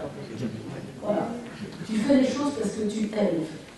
Et tu aimes, et l'amour, il n'y a rien à faire, il est contagieux. Vous voyez ? Dans ce que vous dites, c'est très intéressant, mais je m'interroge, et peut-être aussi certains s'interrogent. Là, dans la salle, on a un certain âge.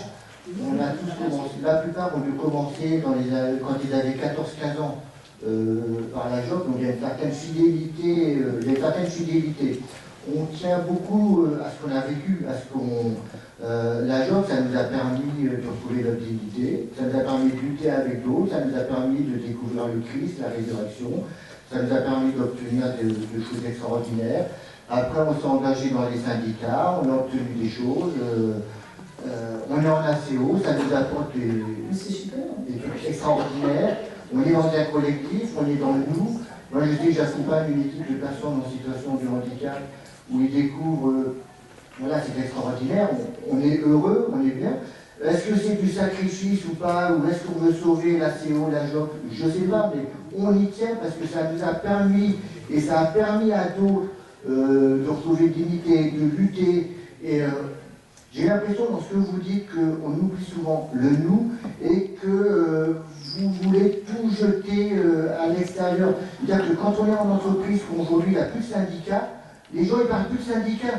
Quand nos enfants entre eux, ils ne parlent pas du tout de chrétiens, ils en parlent plus. Donc nous, on a envie qu'ils en parlent, on a envie de leur faire découvrir quoi. C'est pas sauver mais ça nous a permis plein de choses et on a envie de leur faire découvrir. Mais oui, voilà. Mais vous avez... j'ai pas l'impression que vous jetez tout ça. Quoi. Non, alors je ne jette pas. Je donne cette impression, c'est que je m'exprime pas bien, je ne jette absolument pas. Au contraire, je vous invite juste à assumer ça, vraiment pleinement.